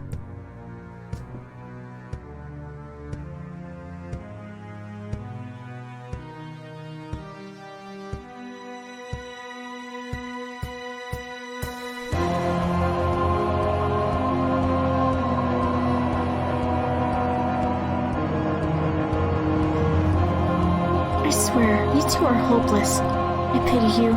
I give you my deepest condolences. But let go! Let me go! Don't take me away from him! Giselle! Oh my god! She's just ripping her boobs open. Gosh. The darkness seeping into her grew thicker by the moment, and his black tendrils weren't just wrapped around her, but me as well. Stop this, Morgana. Let her go? Wow, nothing more original. I need a devoted puppet to protect this mansion for me, so I can't give her up, not even at your request. Besides, why should I give back something you threw away? Something you abandoned again and again. What are you talking about? You still haven't figured it out, my dear? Or are you just feigning ignorance for your own convenience? You always did like to withhold anything that might prove disadvantageous. Michelle! Giselle, give me your hand. Reach harder. Reach as hard as you can. Grab my hand. I can't do it. It's like I'm tied up. I can't move at all. She's right there. She waited so many hundreds of years for me, finally managing to reclaim herself. And she's right there. So why can't my hand go any farther? Why can't I reach her wrist, her hand, or even a strand of her flowing hair? Why can't I get her back again? Michelle!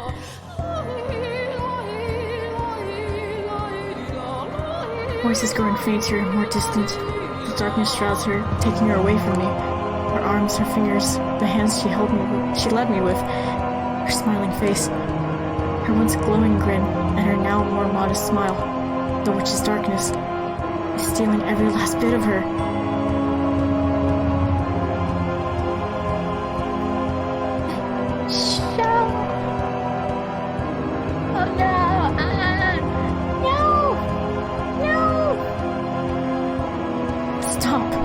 Don't do this.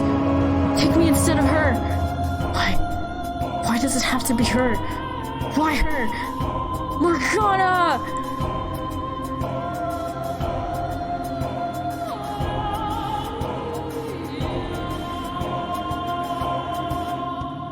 Why? Because your work is done, my dear.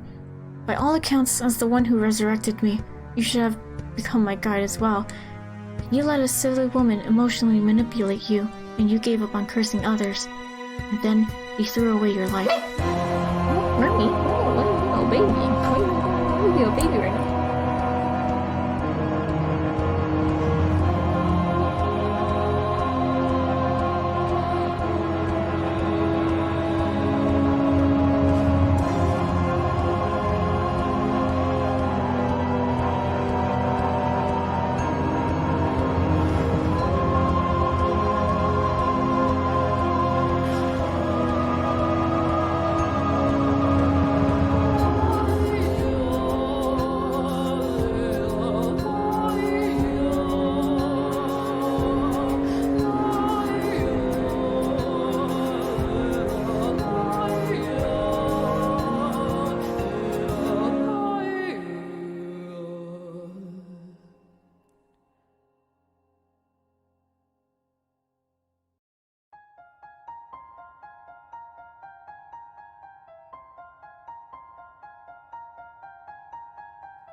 into thinking you were protecting her. Morgana, you already...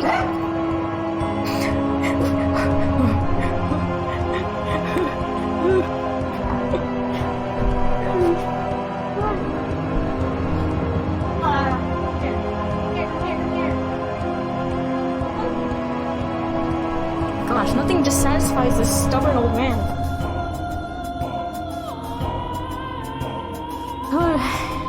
You already gave up the position once. I don't think you can just walk up and ask for it back. Set yourself free. I'll do anything you ask. If you need a puppet, I'll be your puppet.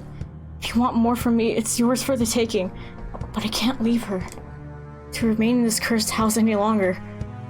You certainly have let your obsession for this girl take its toll on you. I much prefer the old pessimistic, cynical Michelle. It wasn't until I met Giselle that I truly became human. She made me into what I'm supposed to be. I can't lose her again. Is that so?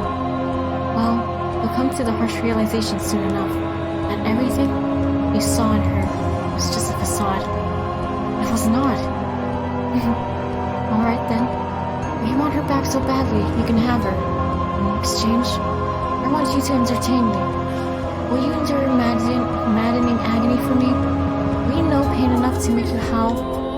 Will you face despair again and again and again? If you need her that badly, you can bear anything, can't you? If that's what you want from me, if that will allow her to see the sun once more. Brilliant.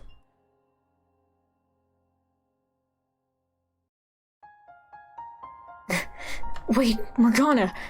Morgana! As you wish, foolish boy. I was looking for a way to keep busy anyway. So I'll use you to kill some time. Find your way to me, my dear. Find your way to me without going mad or succumbing to despair. And do hurry, or she might lose her mind again. Those memories you forced her to relive. Those hundreds of years she spent locked away in her shell. All that fear that ate away at her. It's a bit much to have to reflect on with a clear mind, wouldn't you say? That's why I need to be there for her. Why I have to get her out of here. That's my obligation to her. You're the one who let go of her hand, though. You can put a broken cup back together, but the slightest tap in the wrong place will shatter it again. Gonna...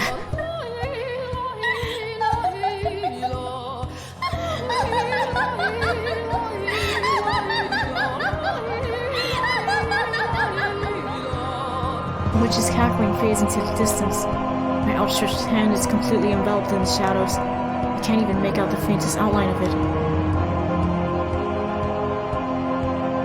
And I can't tell if I'm sinking, floating, being pushed along some invisible stream, or falling with incredible speed. My eyes are open, but they can detect nothing.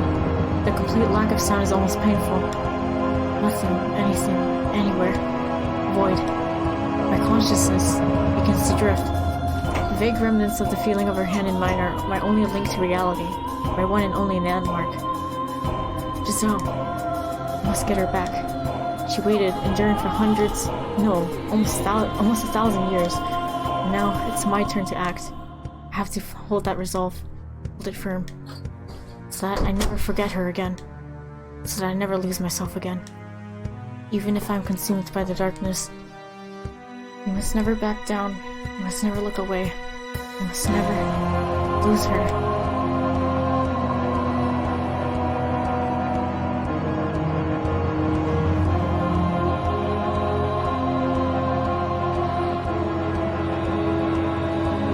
Wow, title drop! Subtitle drop! The story behind the story. Woo! I think I could read this and then stop. Oh, fuck. Hey, Master. Hello? Is anyone in there? Master?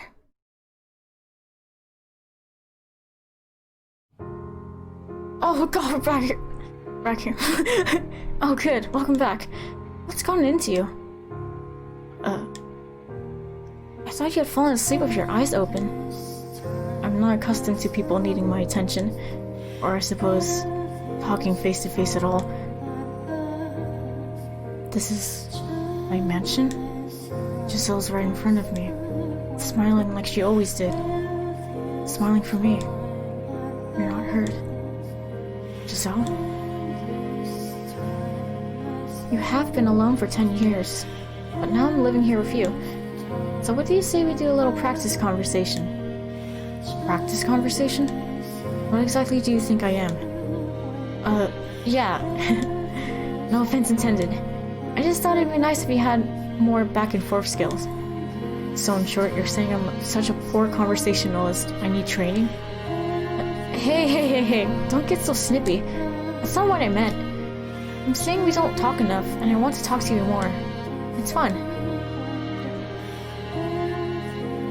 No, this is an old memory from when Giselle first returned to the mansion, and we were just starting our new life together, when we were still feeling around in the dark. What exactly would you like to talk about then? Each other, of course. I have nothing to say. No, let's not be rash. It can be anything. Things you like, things you don't like. Start with something small, insignificant. Does that serve any purpose? It does, yes. The more you know about someone, the closer you feel to them, and the better friends you can become. Is that how it works? Now that that's out of the way, ask me something. Ask me anything, and I'll gladly answer. Her eyes are lit up like a child's. Is she really so eager to converse with me? I don't believe it. What's the matter? I'm ready for anything. Very well. I'll ask whatever comes to mind. Go for it.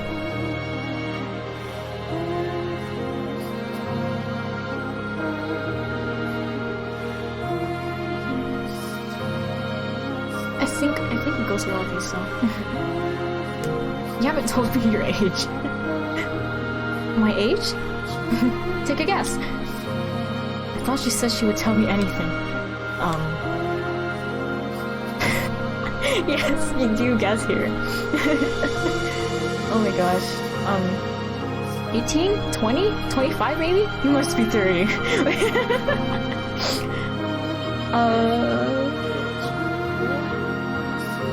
think I remember. I'm curious what you guys think.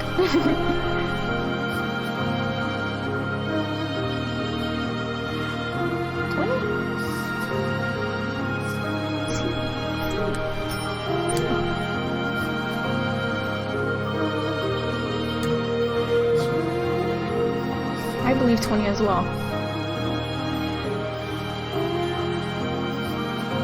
I don't remember honestly, but I think it was 20. I'm curious what the responses are though. Wow, you're exactly right. You're surprisingly astute, Master. And what's surprising about that? I didn't expect you to get it on your first try. Have you been secretly watching me? Oh, Master, you're making me blush. Why the silent death stare? I'm struck with an overwhelming urge to hurl you out a window. Oh, you're no fun. Okay, it's your turn now. How old are you, Master? As I recall, I should be 27 this year. Oh, wow! You're much older than I expected. What did you expect? You are very mellow, like I would expect of an older man, but every once in a while you give the impression of a teenage boy.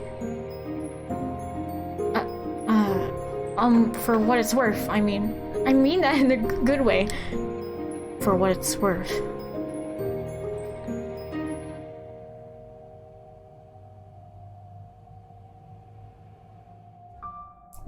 Tell me about your family. You want to know about my family? We were pretty normal, I think. Not much interesting about us. We had been able to get citizenship in the capital, but we weren't super rich or anything. In fact, it was because we were having money troubles that I ended up here. It's not easy for 3 women to make it on their own. Oh, you didn't have a father or any brothers?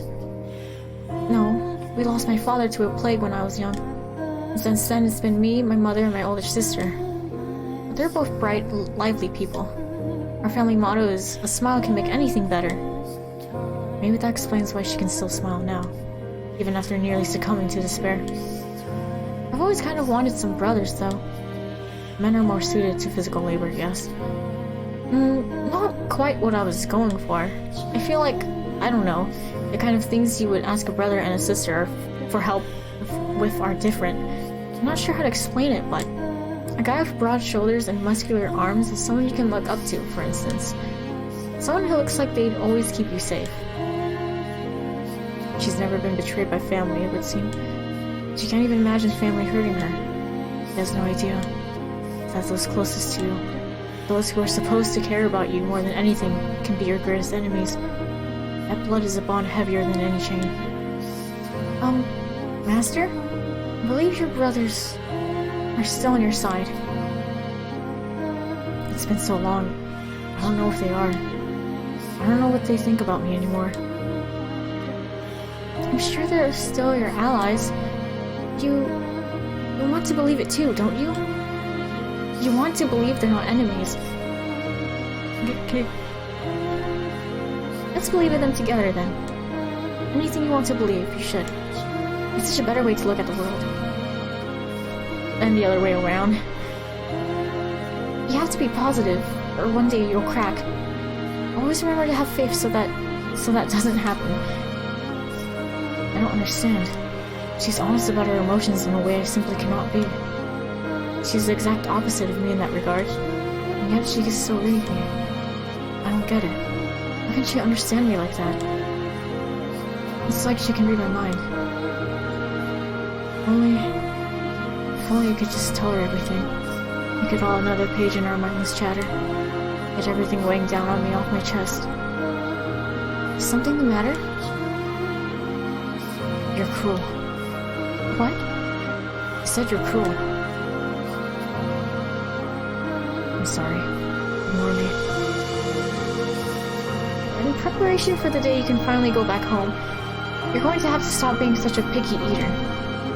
Where did that come from? Think about how terrible it would be if, when that day finally came, you went back sickly and weak and emaciated. You want to be able to enjoy yourself. You're still alright, Master. You're doing okay. So let's try to keep you healthy.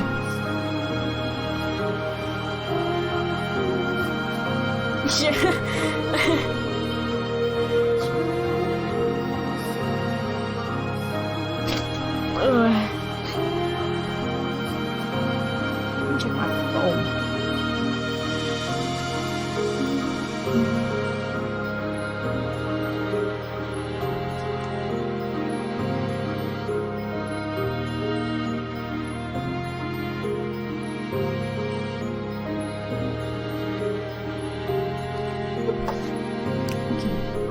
Tell me your preferences.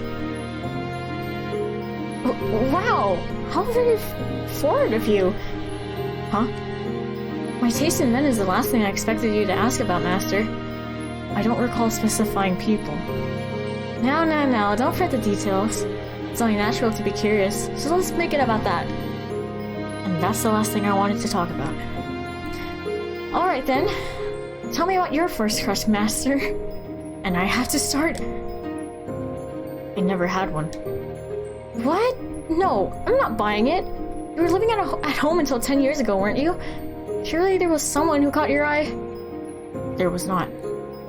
Without missing a beat? Okay, fine. Then I'll go. My first crush was the son of a blacksmith. You missed the part where you asked what kind of guy was he. This is such a pain. Since you asked, he was a huge muscular fellow.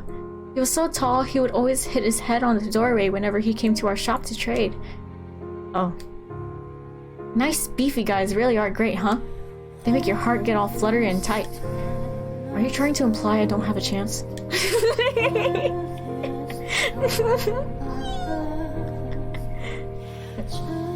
So, I think that was more admiration than love. You know, the way a group of girls will get together and fawn over a popular or good-looking guy. It was like that. So you're saying the buff bastard was popular? Very much so. I wonder what love feels like. I never got the chance to find out before ending up like this. Oh, I'm so sorry. I didn't mean to get all dark on you. Say whatever's on your mind. I don't deserve your consideration. It was my family that put you through that after all. Perhaps it is my reticence that causes her to watch her step around me. Damn. I need to come up with something to say. When I was 14. Oh? You asked about my first crush. I knew you had one! So tell me, what was she like? She was the daughter of a noble family. Her name was... Emmy? I think it's Emmy. Emmy. Emmy? Emmy. Emmy? Emmy.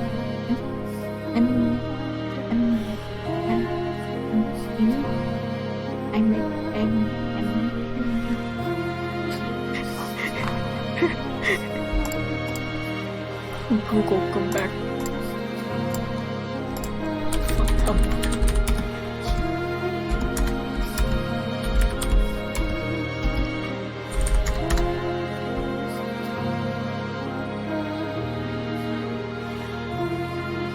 I think it's Emmy.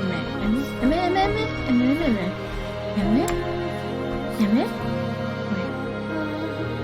Emmy? Emmy? Emmy? At least in Japanese, it's Emmett.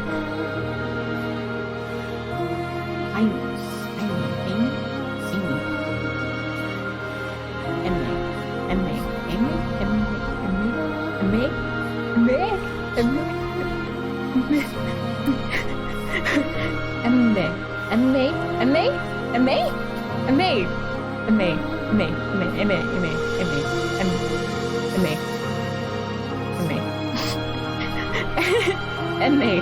Her name was Emmy. Emmy. Emmy. Yes, okay, we're going with that. It's like...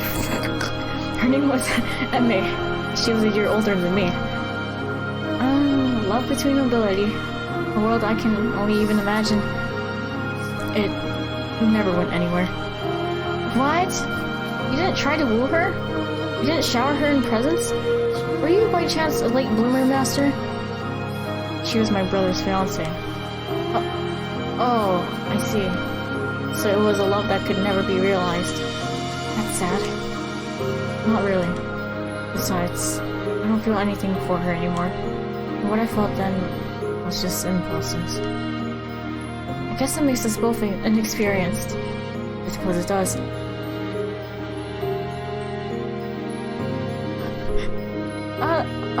Okay, I think that's enough of that. So it is. Awkward silence. Do you like being here? Of course, I love it here. Being with you, being able to talk to you like this. See, that I don't understand. What? Why not? I find it difficult to believe there exists any reason speaking with me would be anything but unpleasant. You're so negative. Oh, hush. Say that, for example, instead of me, there was someone not so pessimistic here. You would rather be talking to them, wouldn't you? I really do enjoy this, truly. I will admit, my time down in that village was, for the most part, delightful, but, oh, how should I put this? I started realizing, yeah, I'm kind of forcing myself to fit that image, and I'm trying to convince myself that that's okay. But somehow, when I'm here, there's none of that. I wonder why that is. I certainly wouldn't know. I suppose you wouldn't. I know, maybe I think of you as a kid now. Come again? I love talking to kids. What? Hey now, don't give me that look. What I'm trying to say is, you're very sincere, Master. You're not going to smile and then stab me in the back when I turn the other way. I can relax around you, which is nice. I see. Aw, you just blushed, didn't you? You're blushing, you adorable little thing. It's alright, you're allowed to fall for me. Is there any window in particular you'd like to be thrown out of? No fun at all. God, you're so cute! See what I was saying, Master? It was just a short conversation. I know you better than I did before, and you me. That's fine and well, but what do I do with that knowledge? Huh? You don't do anything with it. It's fun learning things you didn't know before. That's all there is to it. And what happens when there's nothing left to learn? That's the day I don't think will ever come. People are always changing, growing, so there is no upper limit to what you can know about them. There's always something new to discover. Maybe we'll be here for many more years, or maybe you'll be able to go home sooner than you expect. But either way, I hope we can keep getting to know each other until then. And of course, if you're open to it, it doesn't have to end there. We can continue getting to know each other for years to come. Hey now, what are you looking away for? What do you think? Because you keep throwing me off balance. A few months ago, I was doing everything in my power to avoid her, yet now that smile of hers seems so oddly enchanting. I don't understand. I will do my best, so that we can make this work. I'm glad to hear it. Giselle, I was too awkward back then to even compliment you on your smile, to put my feelings into words. I was too cynical to accept what you said at face value, which I know caused you plenty of grief. I'm not much better now than I was then. And I will tell you this, when I next see you, I want more than anything to let you know how much I adore your smile, and how much I don't want to lose you or it ever again.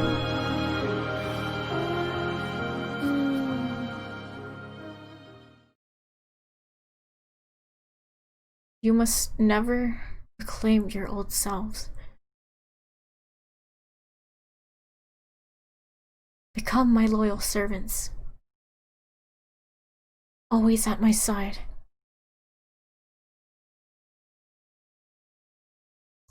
Curse them for me, my dears. Eternal suffering on all their souls.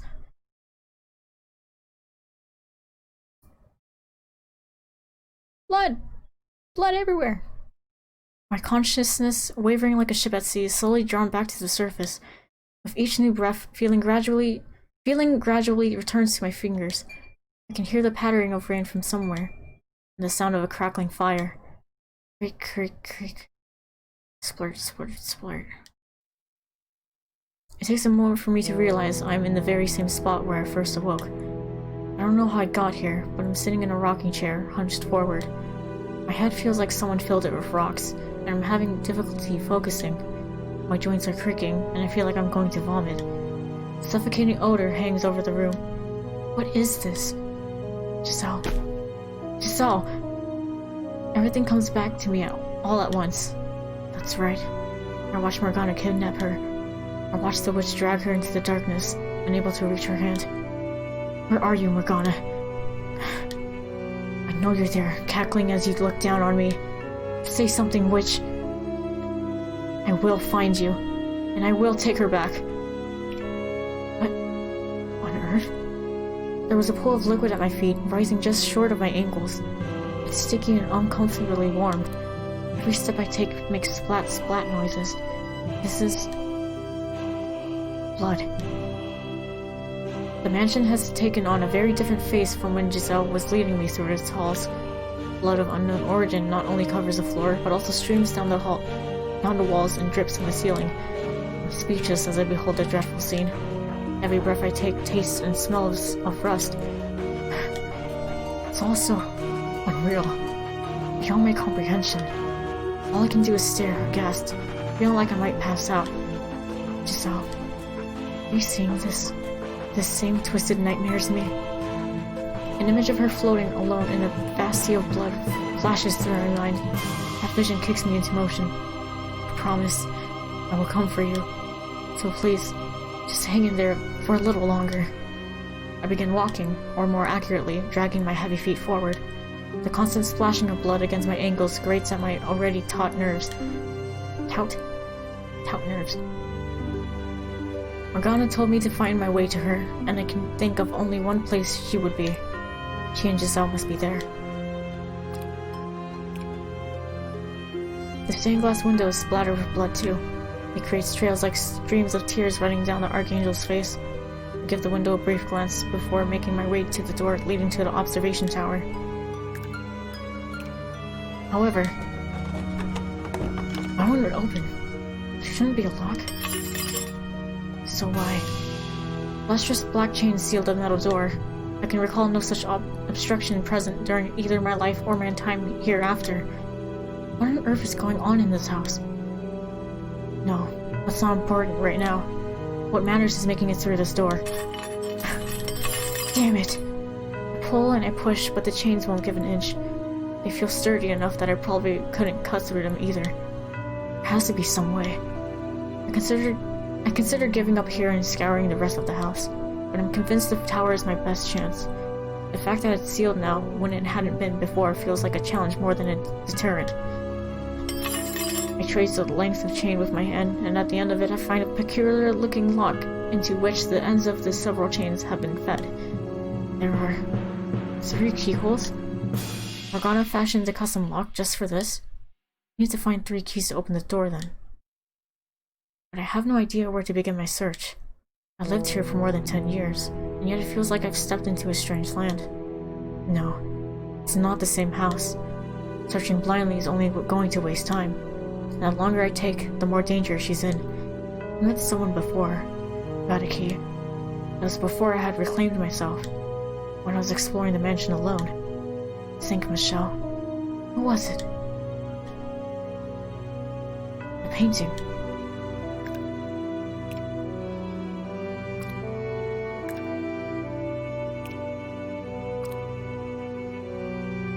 Like everything else in the house, the painting is covered in blood. That it depicts a serene rural landscape only makes the contrast that much grimmer. I remember talking to this painting, assuming I wasn't hallucinating. I have a question for you. Are you awake? Please, wake up.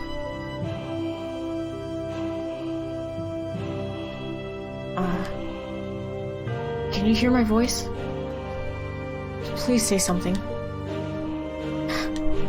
You reside here in the house like a witch, don't you? You've been here with her all this time, haven't you? You must know how to get into the observation tower. About the 3 keys that I need to open the lock. I need to get into the tower. Please, tell me where I can find the keys. Say something, damn it. Answer my question.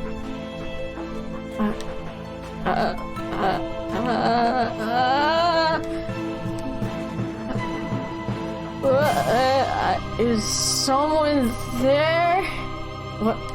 What's the matter? I feel kind of strange. Did the witch do something to me? Please get a hold of yourself. Everything's all red. Can't stand it. I don't remember using that color. I reach my hand up to try to wipe as much of the blood off the canvas as possible, but I can't even smear it with my sleeve, let alone get it off. You're wasting your time, but it's the thought that counts. Anyway, you had a question for me? Go on, I'm listening. I guess the painting isn't on the witch's side then? The door to the observation tower has been locked. I need to gather 3 keys, I think. That's my assumption since the lock has 3 holes. Do you know of any such keys? And if so, could you tell me where they might be? Keys? Keys? Keys. Please stay with me. You're the only one I can ask for help. Keys. I'm guessing this is probably in some way connected to your past. Your past? You know, the events the witch is always cursing about. What happened between her and those 3 men? What happened between them? The keys are probably with 3 of them. 3 shadows. You must have seen them. 3 men. Shadows. Find them. And you'll probably find the keys to... But watch yourself. They aren't likely to trust you easily. The depth of their sins grows greater the farther you go. Visit them in order. In order. The first one probably won't be a problem. So, tell me something. You're Michelle, aren't you? What? I've wanted to apologize to you for so long. Fuck. Great. Wait. What do you mean? Do you know me? Did you? What do you want to apologize for? Tell me, please. Could you be... Why? How? When everything else is finished, I'm going to need to visit this painting again. And now, I have other things to do. The painting gave me a hint about where I could find the keys. I don't know anything about this past Morgana has with the 3 of men. I never asked her about herself at all, after all, so maybe I'm going to end up having to do more than simply take Giselle back. Is our involvement with the witch caused us to be swept up into her twisted maelstrom of fate? Regardless, I need to get to work. The painting said to visit them in order. I assume he was referring to the order I entered the 3 doors. Yeah. It's 3 of them.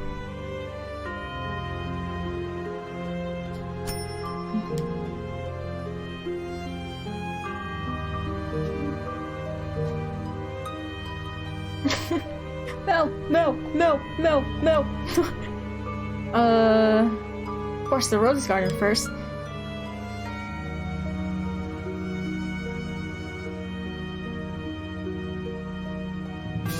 I make my way to the rose garden. The corridor leading there is a mess and the wooden door is rotting away. I can smell the flowers on the other side. Everything is different from when I was alive. When Giselle planted and raised a single rose.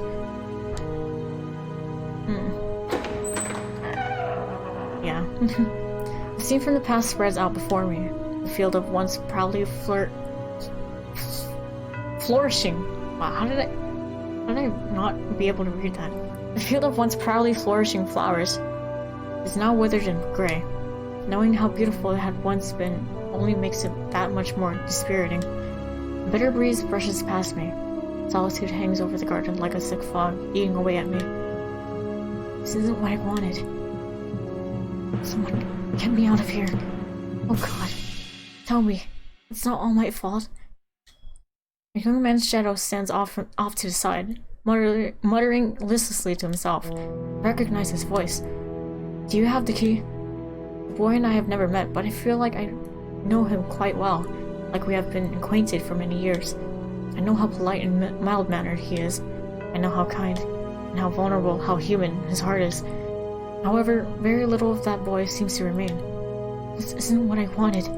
Oh god. Please answer me. Someone get me out of here. Tell me, it's not all my fault. Answer me, Mel Rhodes. I know that's you. Huh? As soon as I say the shadow's name, it turns to face me. I still can't make out much detail, but he seems slightly less tenuous now. Who are you? How do you know my name? My name is Michelle. I once lived here in this mansion. Michelle. I know that name. I know it very well. Something's not right. You look different from the Michelle I remember. I'm not the Michelle you know. Our names simply sound the same. Oh, that makes sense. She would never come see me. I have a question for you. Do you have the key to the observation tower? I do. Would you please give it to me? I need to get into the tower. And what do you need there? There's someone there I need to find. That's all? It may not sound like much to you, but it means a great deal to me. One of her prisoners, then? No. I came here of my own will. To find this person? Exactly. Then maybe you can help me. Help you how? Set me free. Convince her to release me from this place. I'm begging you. The anguish emanating from the boy's shadow is so thick it causes me to recoil. There's a thread of dark desperation in his voice. Has he been imprisoned here for hundreds of years like Giselle? Promise me. Get me out of here. Am I even equipped to judge whether that would be a good decision or not? All I know of him is his time in the mansion during the era of roses. I know nothing else of his life. I don't even know if I would be capable of keeping such a promise. Do I have the strength to save anyone other than her? Do you absolutely need the key? Won't agree to help me without it, will you? What? I dropped it. Over there. Huh? Always pointing to a thick bramble of roses. Despite the flowers themselves being wilted, the thorns are still sharp. It was an accident, I swear. But I didn't want to scratch up my arms, so I left it there. It's not my fault there are so many thorns. I really want to hit this boy. Why couldn't you have just said so? Because I thought, if I didn't have the key, that you wouldn't help me. There's only so much I can do, regardless of whether you have the key. I cannot promise you anything, nor can I be the judge of you. I see. I don't have enough information to make such a decision. She promises in superficial kindness will only serve to destroy the both of us. Now, if you'll excuse me, I'm going to retrieve the key. What? You'll never get it out of those thorns. I don't care if it's at the bottom of the ocean. I will have the key. You're wasting your time. I approach a bramble, reaching out for it with my right hand. From behind me, I can sense the boy watching. First, I attempt to spread the tangled, thorn-ridden stems so I can put my arm in without injuring myself, but they seem to be made of iron rather than plant. My efforts prove mostly fruitless. The only opening is barely large enough to fit an arm in and resembles the toothy mouth of a beast. Looking around the garden, I can't find anything that looks remotely useful. I guess my only option is reaching in. That's not going to stop me. I lean down, inserting my right arm into the thorny cavern. Immediately, they begin ripping at my sleeve and gashing at my flesh. Blood spills down my arm. I'm long since dead, no longer human, but the pain is still agonizing, still very much real. Giselle. She doesn't bleed. She doesn't feel pain. Am I not the same as her, then? It doesn't matter right now. Focus on getting the damn key. Strings of crimson spread through the steel-like tangle, gnawing at my arm like a ravenous animal. Where the hell is the key? Thorny stems are twisted and layered so thick I can't see inside it at all. As I dig around blindly, I start losing feeling in my arm. It's an endless deluge of pain. Hey, cut it out. You're going to lose your arm. I will not stop until I have the key. Don't ask me for help. I wasn't even considering it. I collect what remains of my gradually fading sensation and focus it into my fingers, praying even one of them will brush against the key.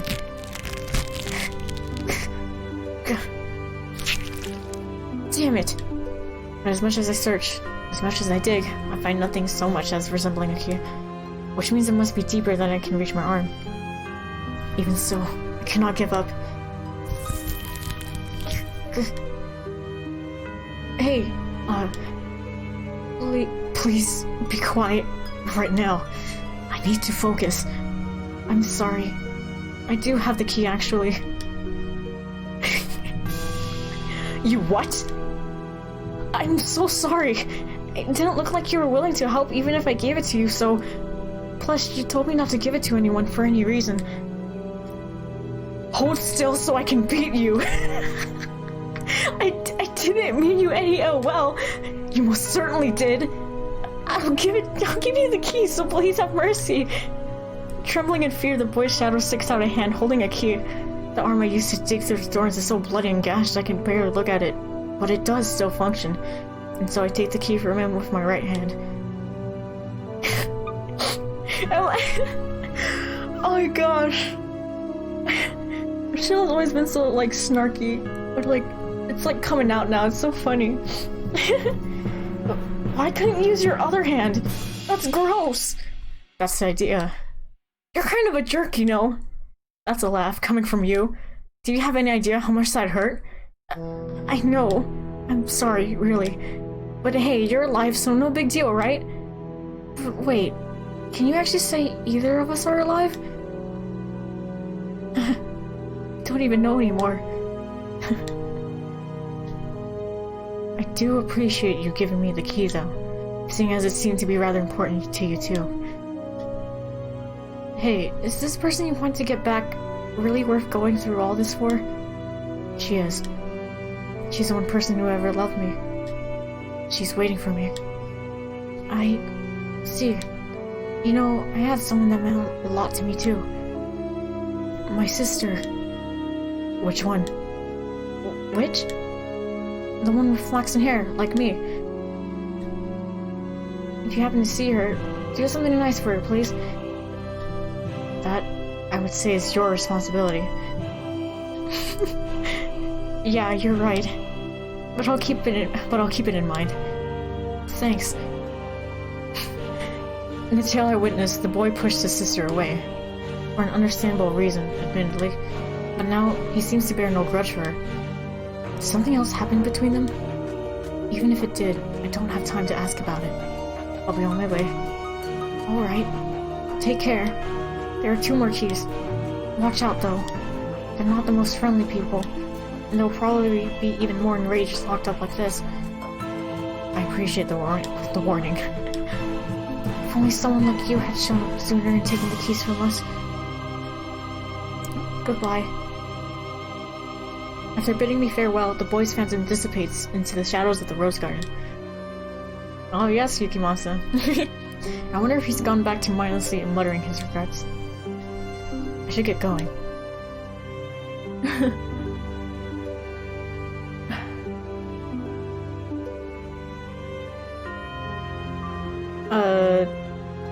Cellar. God, I always get, like, what the hell's the den? Stupid ass. Billiard table.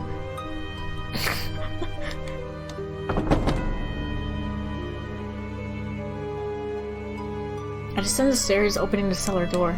The first time I visited this room, the smell of blood from within was nearly suffocating. Always be wary when you're entering the cellar. Now the entire house reeks of it, and I've started to go numb to the odor. There's no one here. Am I in the wrong place? I began exploring the cellar, hoping to maybe find the key hidden away or abandoned somewhere. As I reached my hand out to investigate one area. No! No! A shadow leaps out of the thick darkness.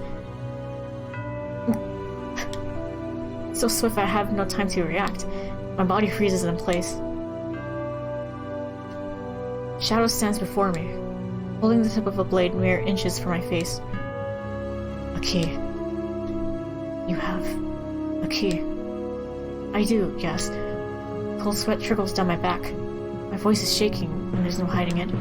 The shade appears to be glaring at me, though I cannot make out its face. After a few seconds, it withdraws its blade. Let me see it. The boy's key. Did he give it to you? In the rose garden, yes. Are you two acquaintances? Look at that bead, though. You're from a completely different era and country. Who are you? No, never mind. Who you are is irrelevant to me. Are you human now? If you are speaking of my nature, then no is the only answer I can give you. You didn't kill me, though. If you wanted to, you could easily skewer me where I stand. If that's what you want, I'd be happy to oblige. What did you come here for? For your key. I came to ask if you would give it to me. You mean to open that door? I need to get into the tower, yes. I see. Take it.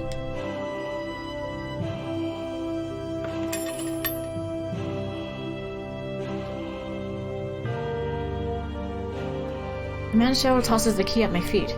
I'm not quite sure what to think. I didn't expect him to give it up so readily. What? Take it. I won't stab you in the back while you're bending over. I thought you were supposed to hold on to this at all costs. I no longer have any reason to guard that key. In the past, I might have severed your head from your shoulders the moment you mentioned it, though. What point in the past? That's a question I wish I knew the answer to. Hey, do you know why I'm here? Where this place is? When it is? Why can't I get out of here? What's happened to me? Tell me. I have no idea what's going on. Not a single goddamned idea. Neither do I. Get out. Take the key and get out of here. Get out! I can't bring myself to say anything to the enraged shadow, so I follow his command, picking up the key and departing the cellar.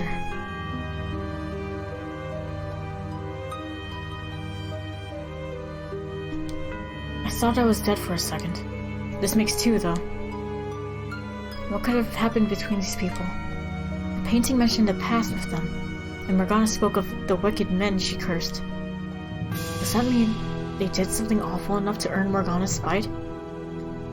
Right now, though, I must push onward. If I'm not mistaken, the final key should be in that room. The room with the billiards table? What is billiards, anyways? I should get moving.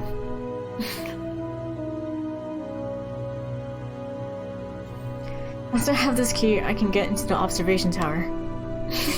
I'm almost certain Morgana's waiting for me there. What is he, like a ninth? Is it a ninth century? 10th century boomer? Jeez. I'm almost certain Morgana's waiting for me there, with Giselle. So I gather up my resolve and hurry to the last room, not wanting to take even a second longer than necessary getting her back.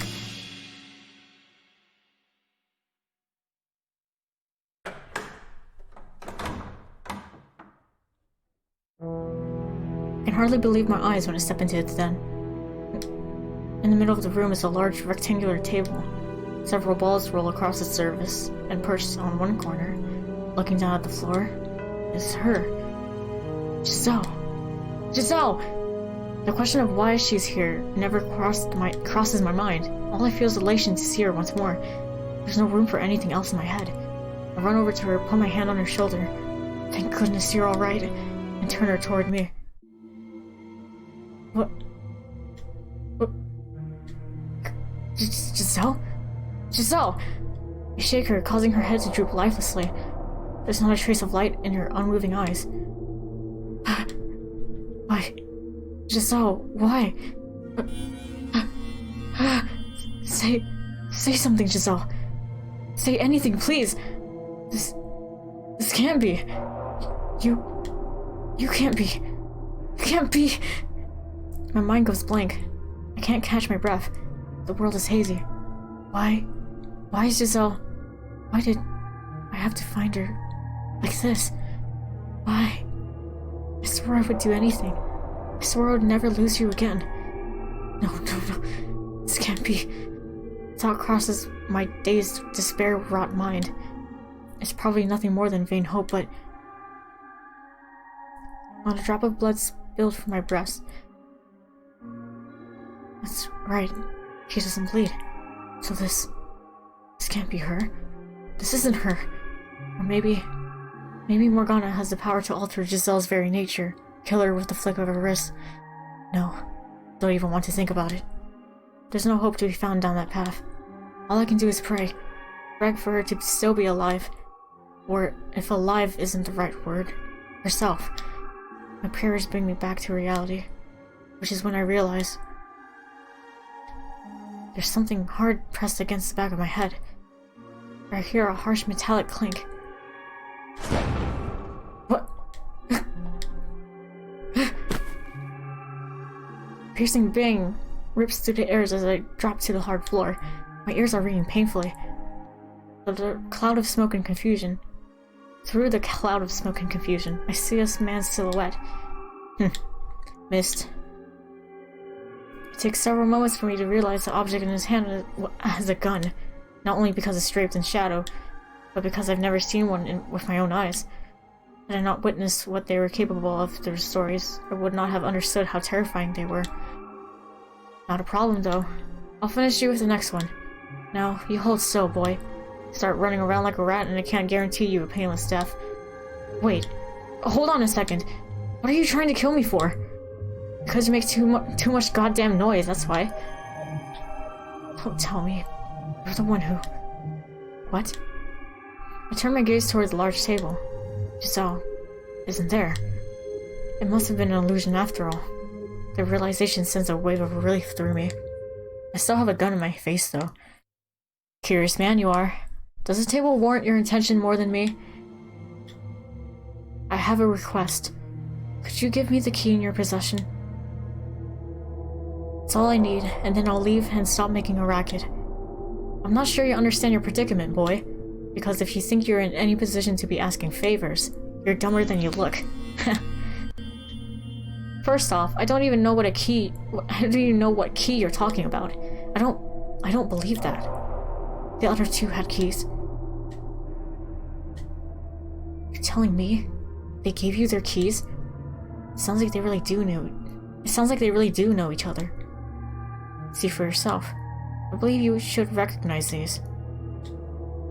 Are you collecting them to enter the tower? Are you going to see Morgana? There seems to be a hint of tension in the man's voice. Though I can't see his face, I can sense the waves forming within him. I brace myself for either rejection or hot lead, but the apparition gives me neither. Take me with you! What? You have the other two keys, don't you? Then you can open the door! Bring me to the witch! Wait, slow down! What are you planning to do when you see her? What do you think? He has to... He... has... to...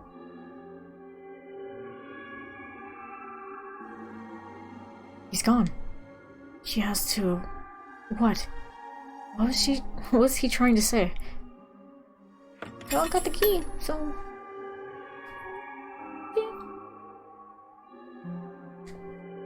On the floor where the shade stood is a new key. Curious though, I'm about his last words. This makes 3. I have all the keys now.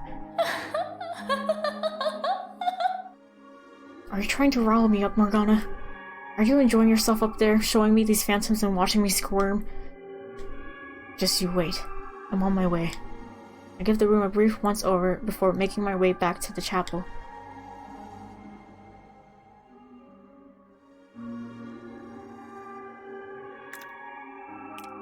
It will take a while, I believe, so I'll probably read it tomorrow.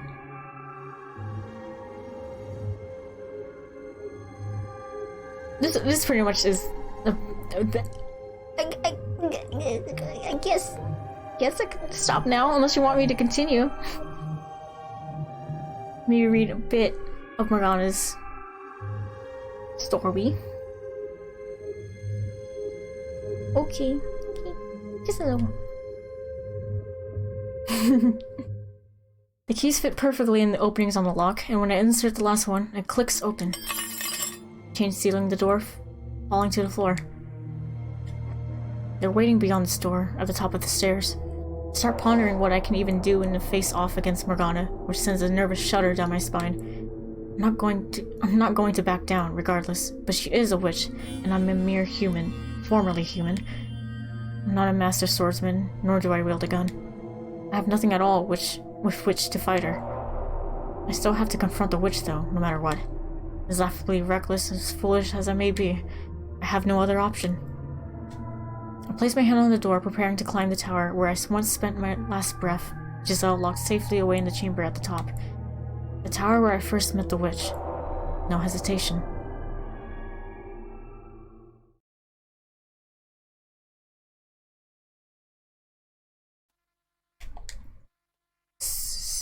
The sound of blood streaming down the stairs echoes off the stone walls.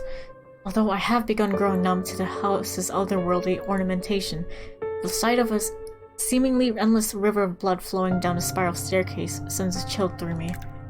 Every step I climb makes a splat splat noise. When I reach a window, I look out to see a churning reddish black fog. Now this brings me back.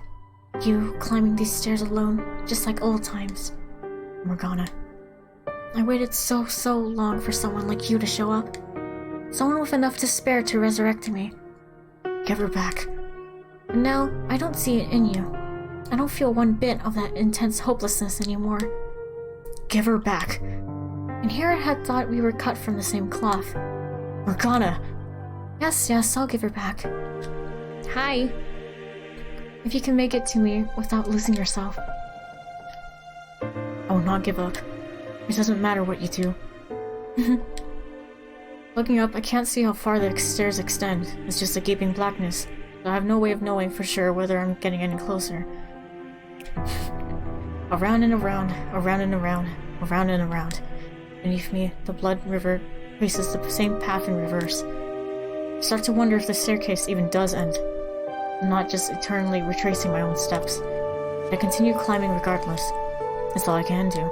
Put one foot in front of the other and hope I make it to the top. Morgana. What is this place? What did you do to it? What is it? Why, it's the mansion you lived in for a decade, of course. You look at this and tell me it's the same house. What's with the blood everywhere? And the three shadows? Now, my dear. No need to raise your voice. You're being impolite. One question at a time. Answer me! What is this place? That's immaterial. Even if I were to give you an answer you found satisfying, what would that knowledge do for you? Your objective is to reach the top of these stairs and rescue Giselle. Nothing more, nothing less. Isn't that right? Or, by chance, have you taken an interest in me, despite never once asking me about myself before? My gut tells me that, without knowing what this place is, without even the briefest glimpse at its nature, I won't be able to safely get her back. Without knowing what I'm up against, I don't stand a chance. Please tell me about this mansion, Morgana. About yourself. What are you, Morgana? A witch? No, that's not what I'm asking. Why do you have the powers you do? What are you? Yes, I get it.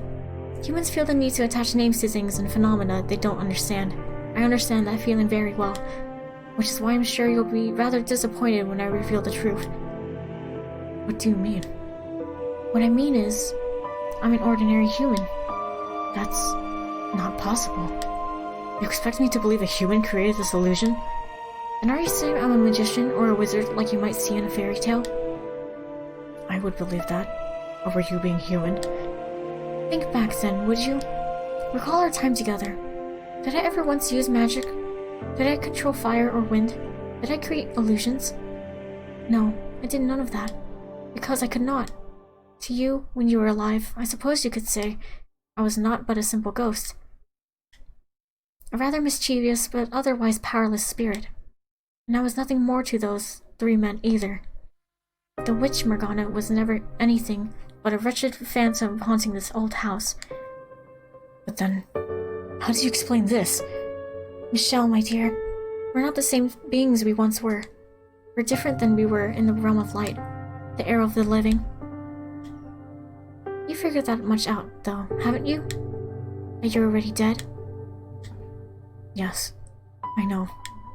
I know I couldn't possibly be alive. Yet still you view this world through the lens of the living. You make no effort to see it as a land of the dead.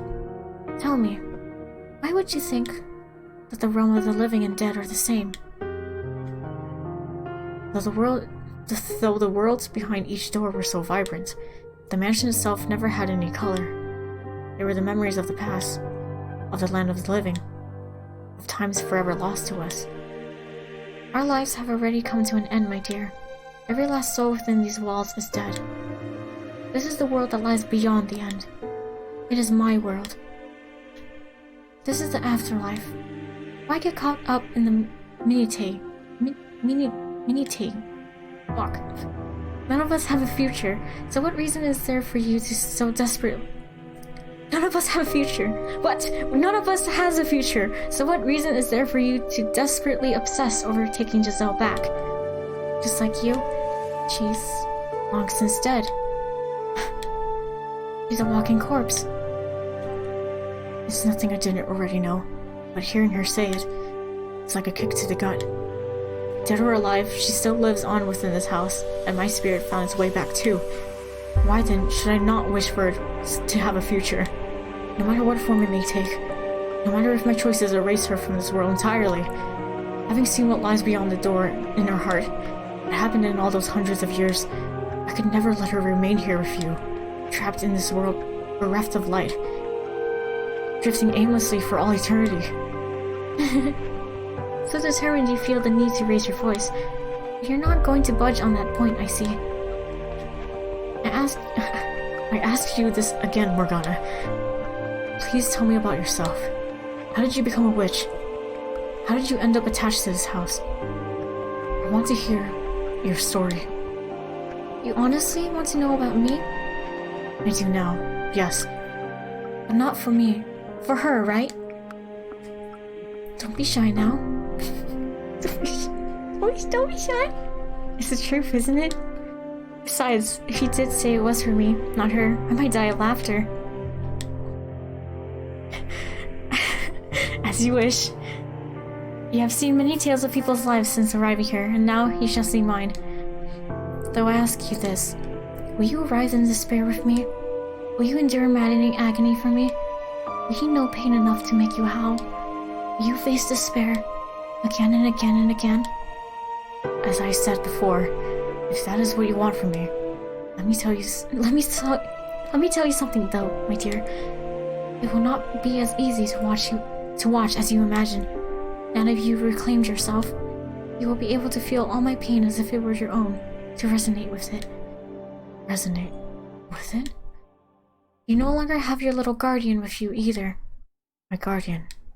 She was always protecting me. You'll have a wonderful time, I'm sure. It's a tale that could have only taken place in that era of miracles and spirituality. Wondrous and weird, senseless and stupid, hopelessly tragic. Will you watch it with me?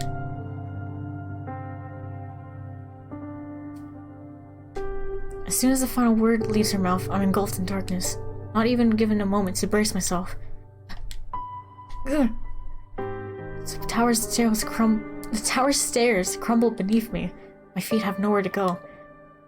As I'm being battered by the roaring blood river, my consciousness melds with another.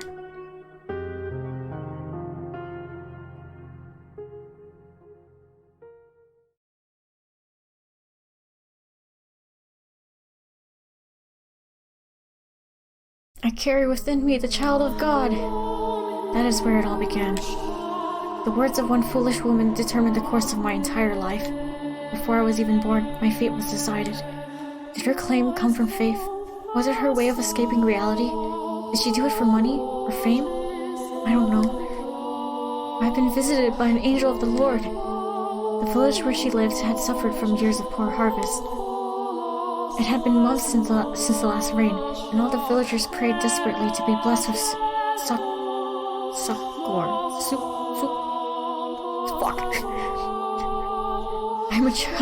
I'm with child, though I have known no man.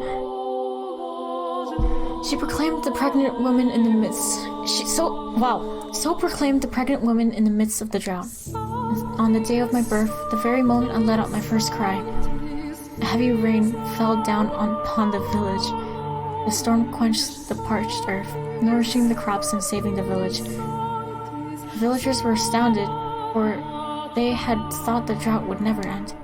As plump drops of rain poured down upon the village, they gathered around newborn me in exultation. She is the child of God. Perhaps there were... Why is this text so hard for me to read?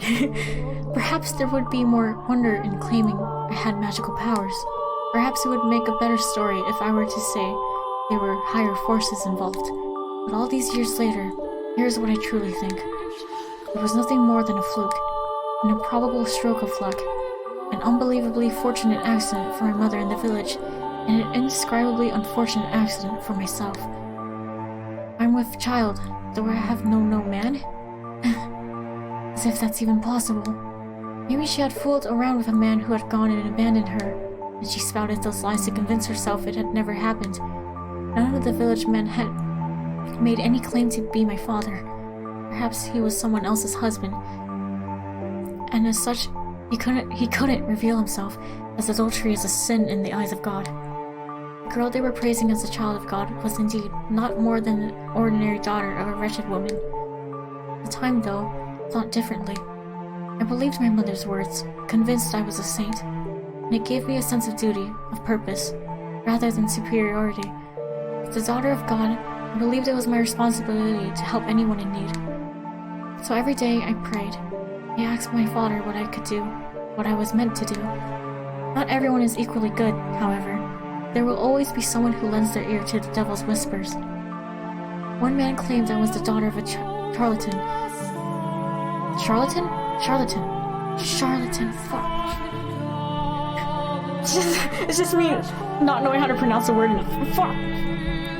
He shouted for all to hear, "If you really are the child of God, then perform a miracle for us."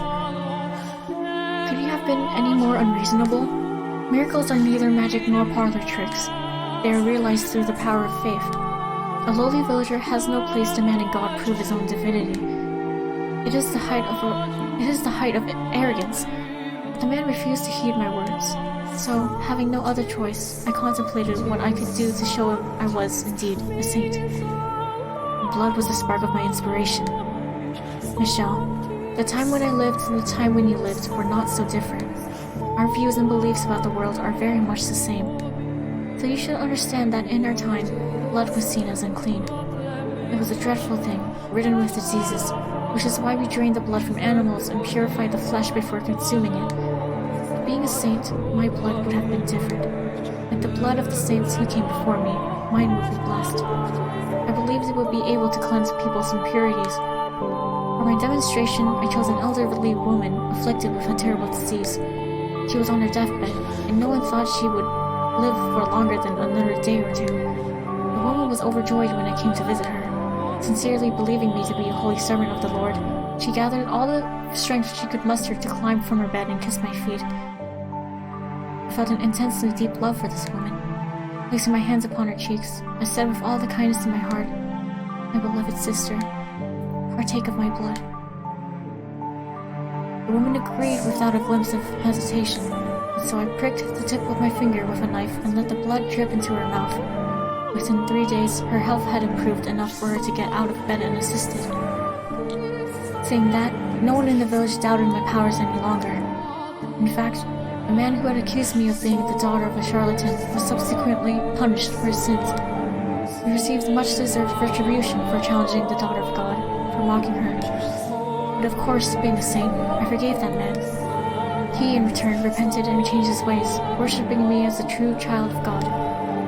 Now, I'll be honest with you. I was ecstatic, utterly elated. I felt like I was on top of the world, and I reveled in it. The villagers showered me with adulation. They revered me, the daughter of God. Revered me? Shit, what's that? Anyone who didn't was punished. And on top of that, my blood could cause miracles. Tell me, do you look down on me for feeling the way I did? The actual child of God would never let herself be consumed by such base emotions, would she? But if you would give me a chance, I would like to explain myself. I was but a young girl at the time, and to a child, her mother is the world. Anything she says is the absolute truth. So when my mother's claims so happened to coincide with a lucky miracle, my young mind was set in stone. I was a saint. My blood could heal the sick, and nothing would convince me otherwise. After all, I was but a girl of 6 years old. Gosh, 6 years old. It is not my place to decide whether my blood truly had miraculous powers or not. If you think it did, then it did. But if you think it was all happenstance, then shit. And so it was. Miracles are brought about by faith. So the elderly woman who was healed was done by the power of her own belief. Faceless hope and desire can, at times, make the otherwise impossible a reality. You understand just how major a role religion played in our time, don't you, Michelle? Especially as someone whose life was taken from him in the name of God. And you understand how powerful word of mouth can be as well, don't you? It didn't take long for word of the miracle-performing child of God to spread. Travelers from faraway lands came to our village, all in search of aid. Driven by a mixture of elation and duty, I gave my blessings unto every pilgrim who sought them. I gave them my blood, yes. My young hands were perpetually covered in wounds. Running out of skin on my fingers, I cut the back of my hands, my palms, my wrists. Before long, they had turned into swollen, carved-up black and red horrors, so I kept them wrapped in cloth at all times. The only time I uncovered them was to give blood to those who sought it. My lacerated hands were, in no uncertain terms, gruesome and unsightly, but the believers who came to see me all wept at my selfless sacrifice, and so I came to cherish those wounds. There were some for whom no miracle took place, but whenever that would happen, the villagers would come and say, "The daughter of God is not to blame. He simply lacks sufficient faith." Thus, such incidents had no negative effect on my reputation as a saint. For 3 years, I continued doling out blessings. One day, while I was offering a prayer, my mother let slip her discontent. "Why must you hand out miracles for nothing? Why must you give strangers grace? We should be getting compensated. We deserve remuneration. Fuck. Remuneration. We charge just a little bit for each blessing. We could be living so much more comfortably." I was dumbfounded. How could the mother of a saint say such things? Helping people was my divine calling, and she expected payment? I nearly wept, hearing my mother preoccupied with such worldly desires. So I explained to her how important this work was. I taught her that we were not to covet material wealth, that we were to dedicate our lives to the service of our fellow man. "You're right, my dear saint," she said understandingly, and I believed her. I fell asleep that night, convinced she truly understood and that there would be no more problems. But the next day, I was sold off. Men I had never seen before carried me by the arms and tossed me into a carriage. Confused and panicked, I stuck my head out, searching for my mother. Off in the shadow of the house, I saw her with a strange man, accepting a bag of coins. The carriage rocked back and forth as it rolled along a dirt road, shaking and bouncing with it. Within it, I struggled with overwhelming grief and despair. It was perhaps the first time in my life I had felt such a powerful emotion. I didn't know what I felt so much despair over, though. Obviously, it was over my present predicament, but I wasn't sure what about it hurt the most. Was it that I had been pawned off like a slave? Was it that my mother, the mother of a saint, had been blinded by money? Was it that the villagers had watched in silence as a disciple of the Lord was thrown into a carriage? Or was it that I, daughter of God, lamented my misfortune like a mortal? I decided it was a trial. My Father, the Lord God, was testing my worthiness of being his daughter. So I choked back my urge to cry and sat there in silent contemplation. For almost 3 weeks was I rocked around in the carriage. The coachman treated me well enough, but I'm certain it was only because he didn't want his precious cargo dying before he could deliver it. He did not by any means think me the child of God. The 3rd week, the carriage arrived at a city. It was much larger than the village I had grown up in, with many, many more people crowding the streets. Something about them felt different too.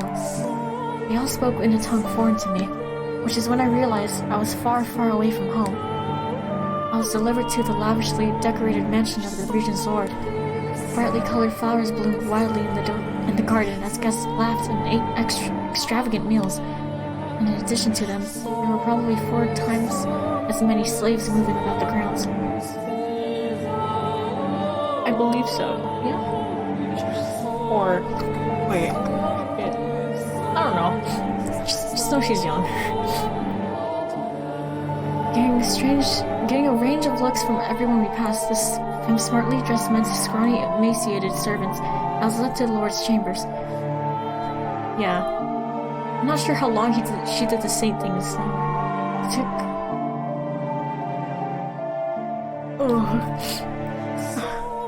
The Lord was surrounded by beautiful women.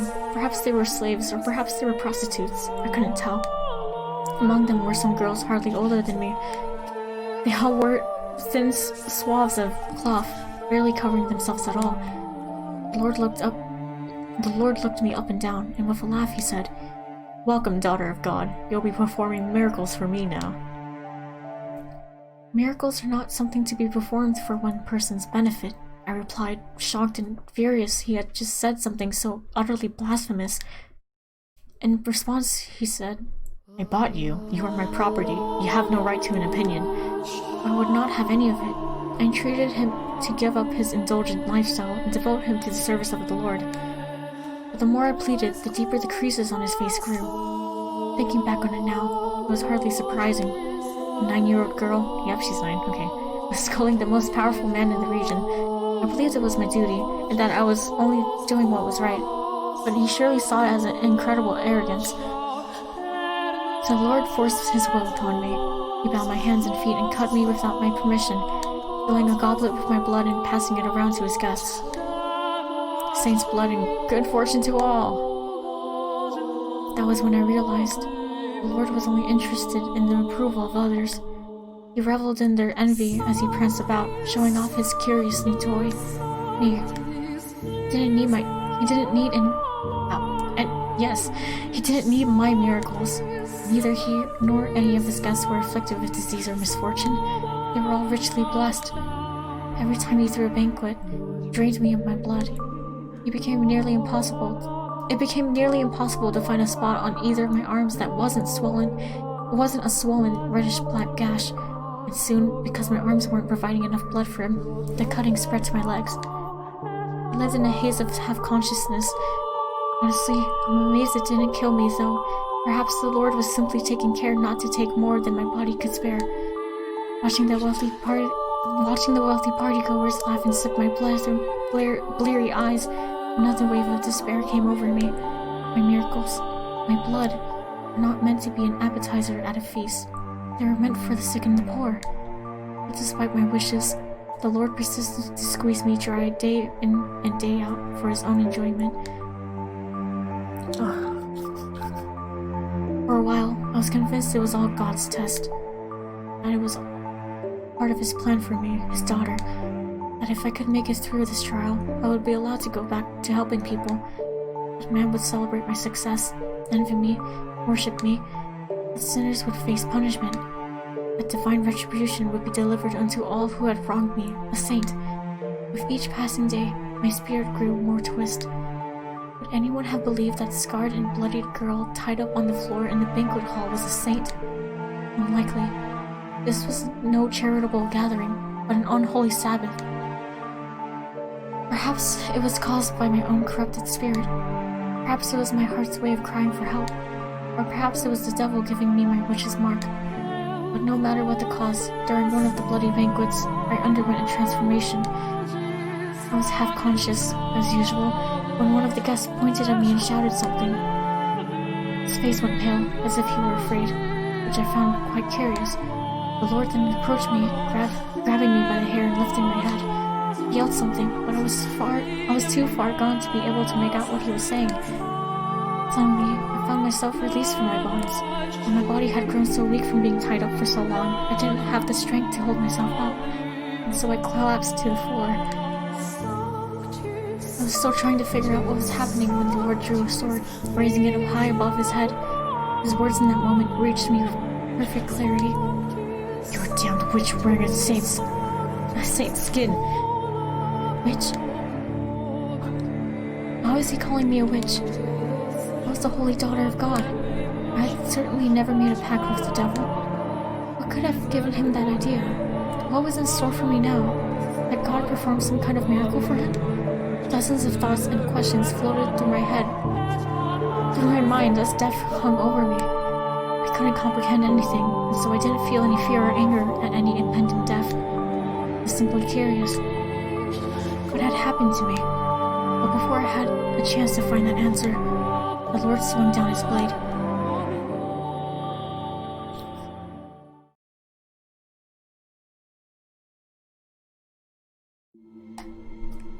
Without warning, without any time to prepare, the darkness drains away, and a second later I crash into the stairs. Hard. Right at my ear, I can hear the hiss of the river of blood. The world fades in and out of view, giving way to very real images of a past I never lived. I can practically feel the fire in my eyes, in the eyes of that mad blood banquet's guests. My vision distorts. I can't regain my focus. Whose blood is this streaming down the stairs? Is it hers? Is it mine? Who am I? A saint? A witch? Is what I'm seeing through a lens of clarity or madness? Wait, no. No. I'm not her. I'm Michelle. No one else. It hurts, doesn't it? It's hard to breathe.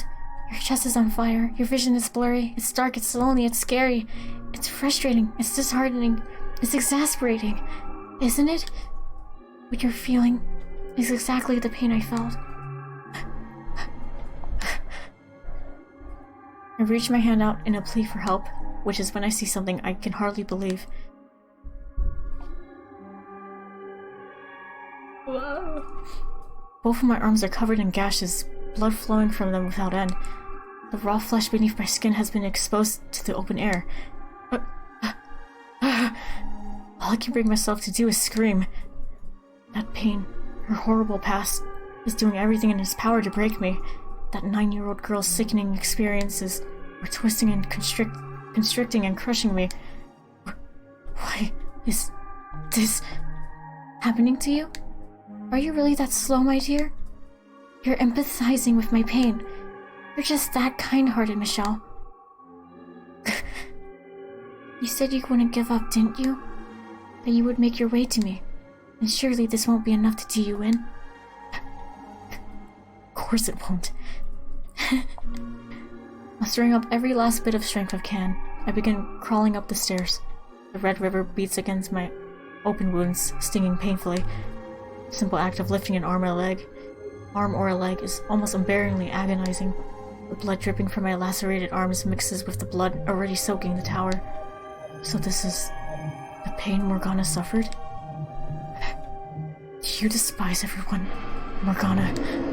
Did your resentment at your mother's betrayal, at the people who came seeking your blood, at the Lord who took your life, turn into a hatred for all mankind?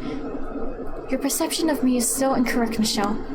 My grudge is only against a select few. A select few. Think about it, my dear. Of the thousands, millions, billions of people living on this planet, my world is comprised of but a minuscule fraction of that. Hatred for all mankind? No. What I feel is not nearly so nebulous. Although, if I had died still believing I was a saint, maybe I wouldn't have such a well-defined mission. Are you saying the Lord didn't kill you? Oh my. Did you actually think that was the end of my tale? Despite all your big talk, you're afraid of having to suffer through any more of that, aren't you? But you're the one who said you wouldn't give in. So go on. Know my pain, without losing your mind.